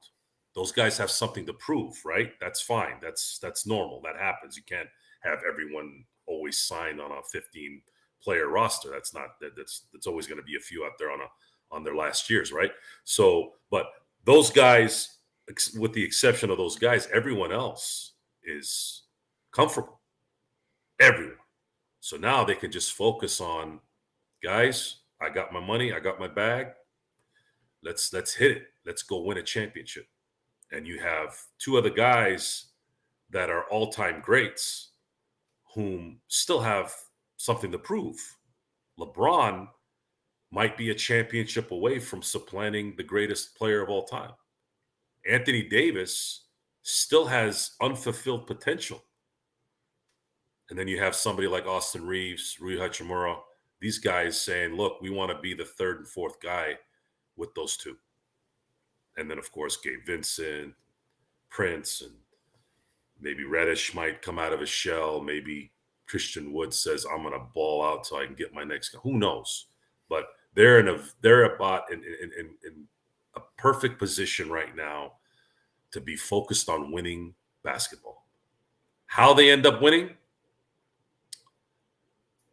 If they're healthy, they're going to win, guys. There's just too much talent here, and a lot of these guys are young. And like Stu Lantz says, it's a young man's game. And LeBron has defied father time a little bit. Just one of those freak guys like Tom Brady that's been able to do it. And maybe he can do it one more year. And Anthony Davis is still young enough. He's still 30 to where I think he can be very, very, very valuable, hopefully valuable for the NBA, and hopefully a Defensive Player of the Year award, because I think that ultimately is something that he should get at some point. MVP, there's been plenty of really great players that haven't won the MVP, but Anthony Davis is too great of a defensive player not to have a Defensive Player of the Year award. We'll see what happens, though. Again, it's great to see that the Lakers are working out together, that they've been able to go ahead and start as far as that's concerned, getting closer and closer to training camp, that they're able to go ahead and start building some of that chemistry. We'll see what happens. Of course, when it comes to training camp, then the rotations, as far as the starting lineups, all those questions hopefully get answered. But Sean, we've got a great week ahead coming up here for us here at the channel. We've got more great conversations.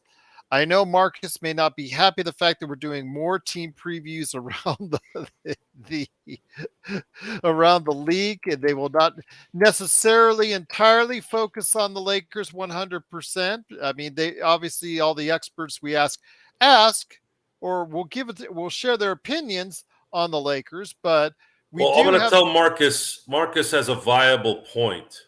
I he want to does. let, and if you're still there, Marcus, here's the thing.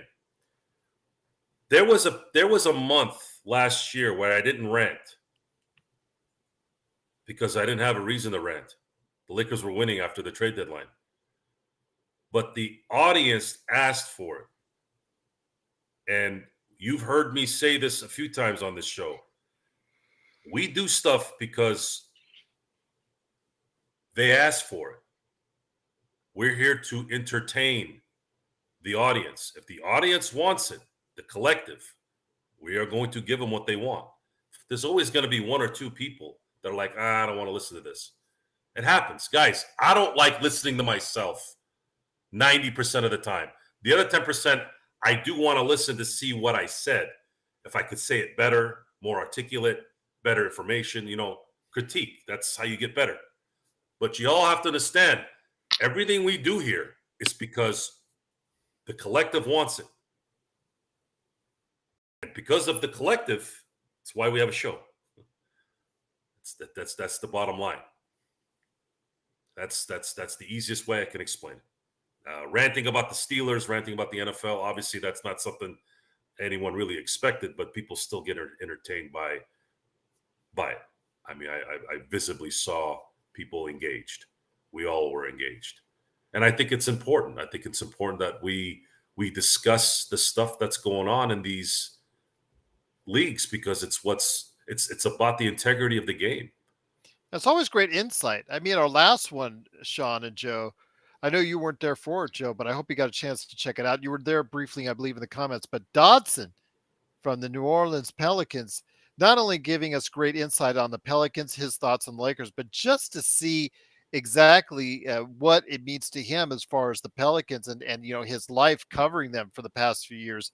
Sean, that was a tremendous interview, one of our best yet. But the guys from Phoenix, Frank from Houston, just so many great interviews from here, and so many great opinions that you hear from these experts all around the league. To me, it's valuable for you, the consumer, and for us out there to really get to know what these teams are about, so that when we play them or when the Lakers play them, we know exactly what to look forward to and what to look out for when when they're matching up in these games.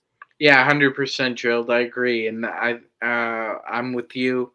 That was the point of this exercise for us, is just to bring the best kind of entertainment we can while being informative at the same time.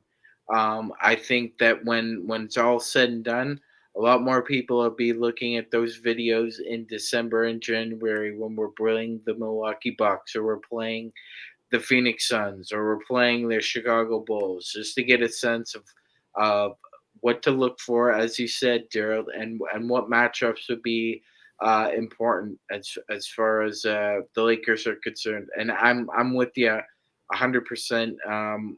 You know, Joe's right. We got to give the audience what they want. We're here for a reason. And Joe, I also agree, and I applaud you for also sticking up for the integrity of the game, Joe, because that's more important than all the gambling put together. Um, there's more tied to the integrity of these sports than there is the other stuff. So I appreciate your passion tonight. It's a different side of you, but I appreciate you being honest. Well, I appreciate you appreciating it. It does serve as a venting place for me. I can't vent like this in front of my children, in front of my wife, in front No, of I people. understand. I It's understand. one of the things that you have to understand in life is where to be, where not to be. I've said this a few times, where not to be. My children don't care about sports. Okay, they don't need to hear me rant about this, and I have a traveling voice. I can Really? I can destroy a room very quickly. So Didn't it's know very that. hard. It's very hard to be that guy. I don't want to ever be that guy. I don't want to do that kind of stuff to people who don't deserve. I would to say do. empty a room more than destroy it. But yeah, go ahead. It is good fuel to the gym. I'll tell you that.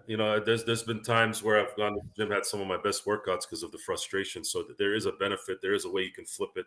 Obviously, this show helps a little bit more because it kind of goes with what we're talking about a lot of times. No, he can actually call out pinheads for pinheads and call them pinheads.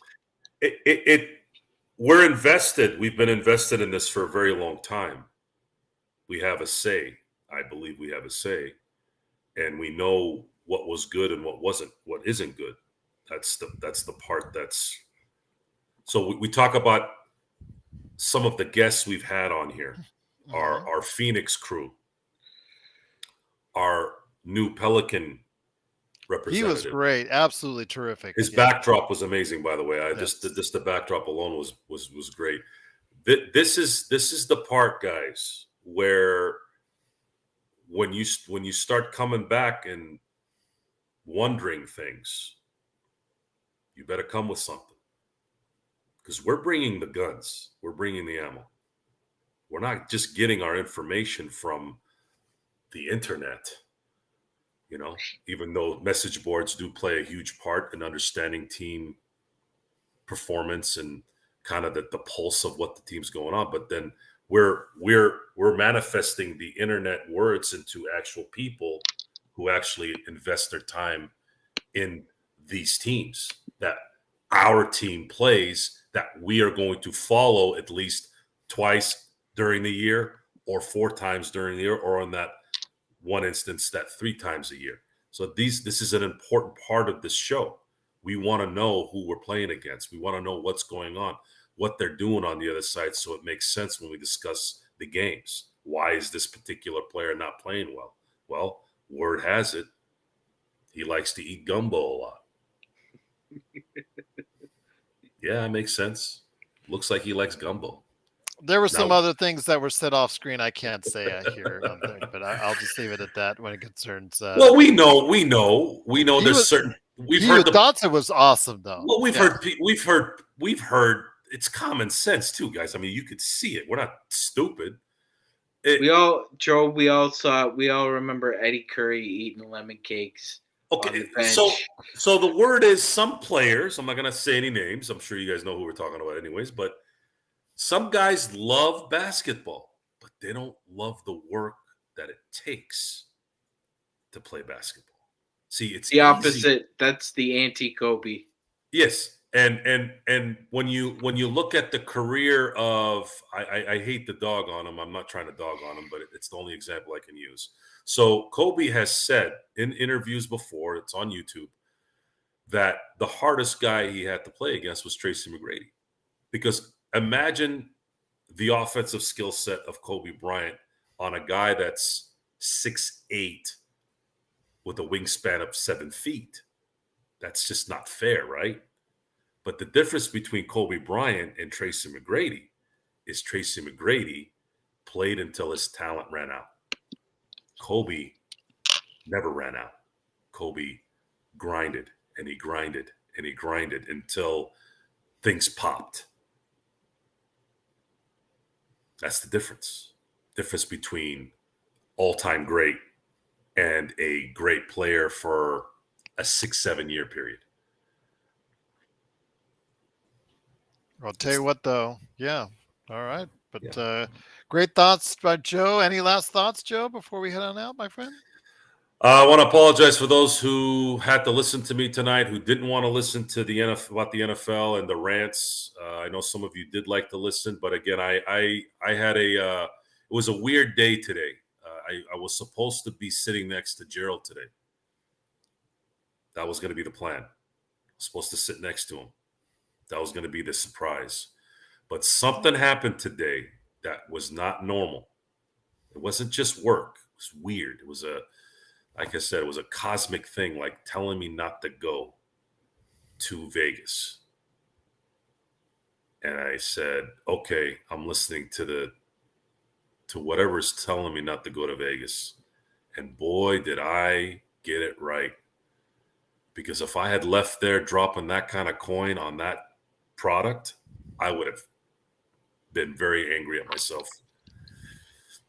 I'm upset still, guys. And it's been growing for a while. This is not something that just happened tonight. It's been an ongoing issue. And Gerald, does Allegiant Stadium have a jail like the old Cleveland Browns stadium? They have a detention area, I'm sure. Okay. I'm not saying Joe would have gone to the detention area after that game, but I'm not sure if Joe wouldn't have ended up in the detention area after. I'm usually game. pretty smart. I'm pretty smart at No, not I'm getting just in kidding. I was worried about in church when I saw a Pittsburgh Steelers fan sitting across the way from a Raiders fan. I was worried those two would just start brawling in the middle of mass. So there you go. No.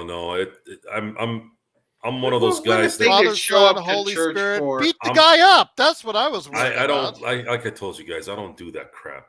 It's Okay. a waste of my life. All right. It's a waste of life fighting at a freaking football game. Really? Come on. But frustration, anger is bad. It's not healthy. Kurt says you saved out on pepper spray by not sitting next to me. I have bear spray, by the way. I mean, it's pretty much the same thing. It's just maybe a little bit more potent, bigger bottle. But I always had this thought that if I didn't, you don't live near a foothill. What the hell do you need bear? It's not. It's in case if somebody. It's meant for a bear shot. I know. There's two types of ways to detain someone. Okay. Either you shoot him in the face or you spray him in the face. In Joe's case, he might spray then shoot. Shooting in the face would mean leaving said face. Not much you of a need face. to make sure they have something that's going to be threatening to you. But if it's somebody that's just trying to, get in your face and they're not getting out of your face, then you use the bear spray and watch them be in agony. But then again, guys, I'm pretty good at the 360 visual. I can avoid problems very quickly. Usually, it would take believe it or not, there are some people who are immune to it. Depending on your pain threshold and what kind of substances you're on. I'll just take the immunity from man. I don't really want to test that theory on me. That's okay. No, me neither, Gerald. Me neither. Well, guys on heavy drugs. Yeah, if somebody's high on, speaking of coke, since you guys were talking about that. I was talking about it. Leave Gerald out. I have friends who are law enforcement people. Coca-Cola. And I'll tell you what, man, guys, there's some guys out there. Mm-hmm. Yeah, they can get down. And I'm talking like 3 cops. That have problems. And they're not big guys either. That stuff. No, they're 140 pounds soaking wet. Yeah. No. That drugs can do stuff to you. Believe me. And I've said this a few times. When I have a good amount of alcohol, let's say it's a little bit above a buzz, like right below drunk, I get ridiculously strong. I know this because I kept doing push-ups on New Year's Eve one night. I was just sitting there, and usually I'll get tired at like 15, right? I'm like, man, I'm getting sore, and I always did push-ups wrong, was probably why my shoulders jacked up too. All the bench pressing and all that bull crap that I had to reconstruct my labrum. But this one, what was it, maybe 5 years ago, this one night, one of my wife's friends was like, oh, well, can you do push-ups? And I'm like,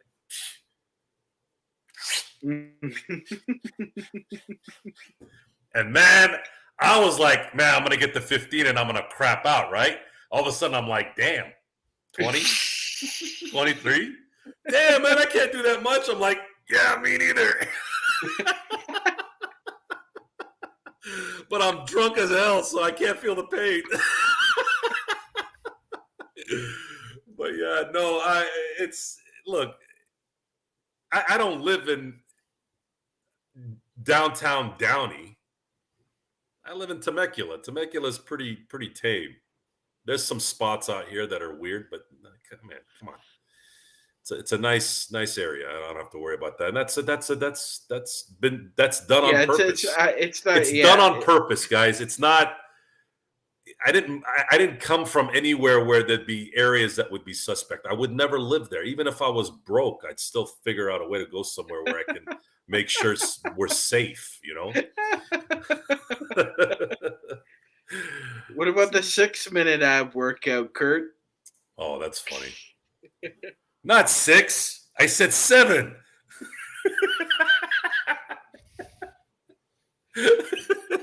Harlan Williams, proud Canadian, funny guy. Oh, once again, it's the Lakers. These seats are itchy, man. What are they made of? Cactus?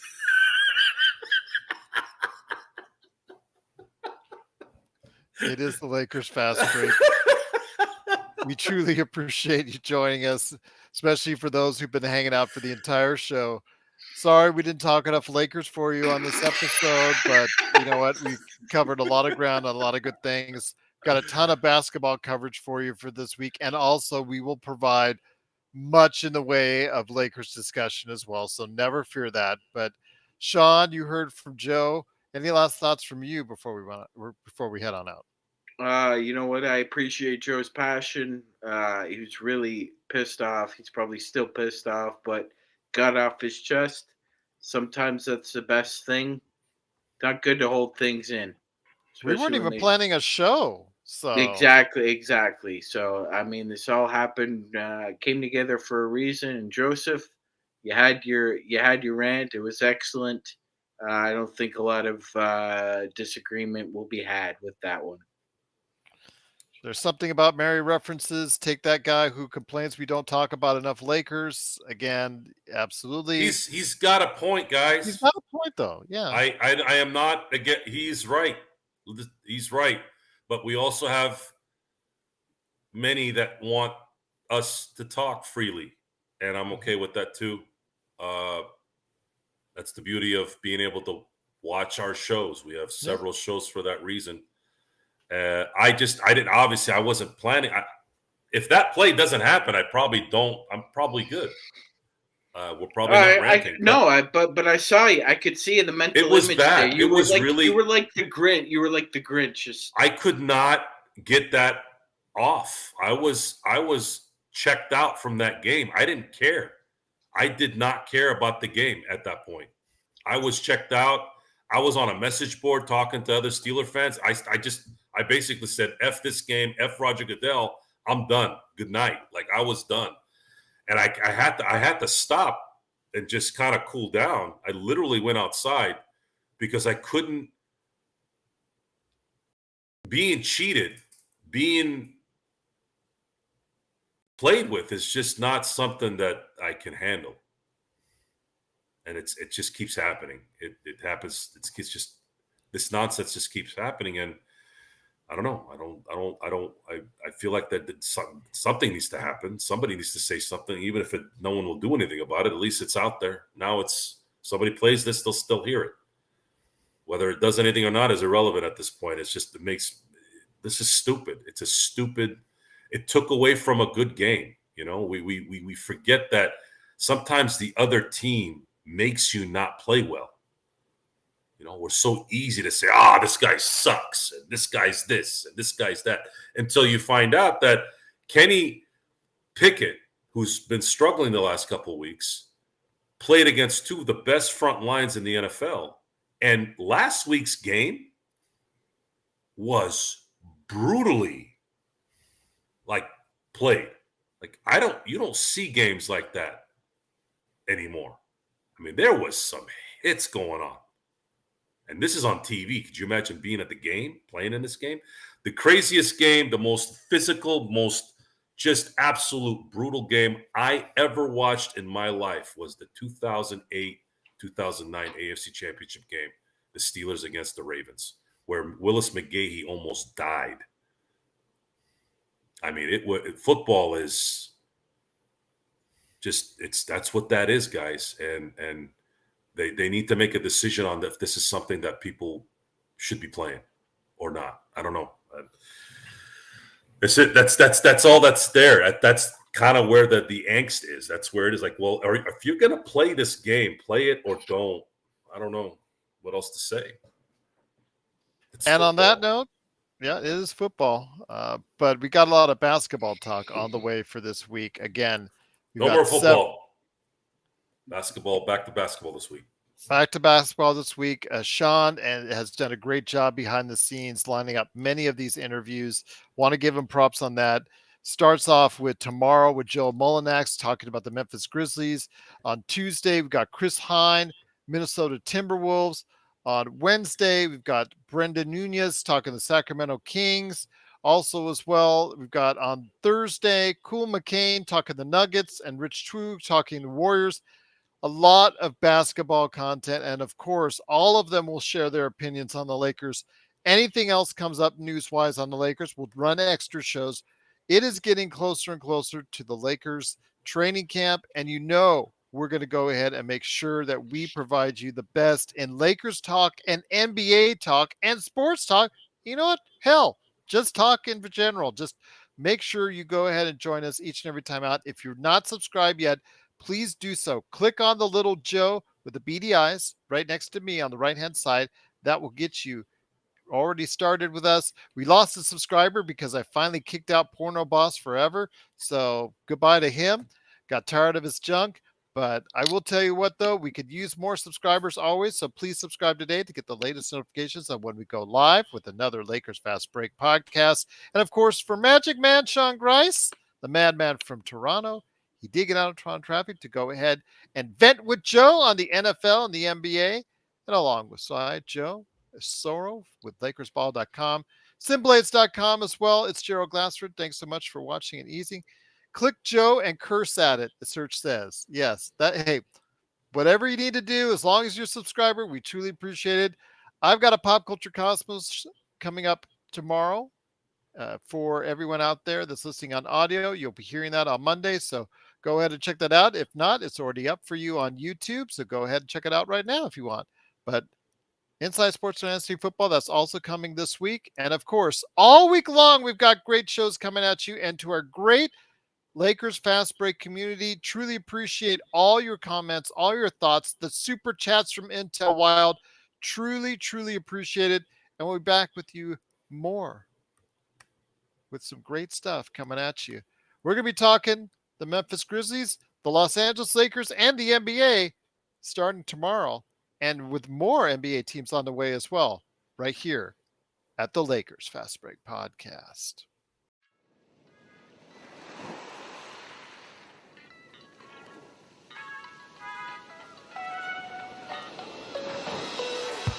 Go. You got a few seconds left. No more love for Roger Goodell?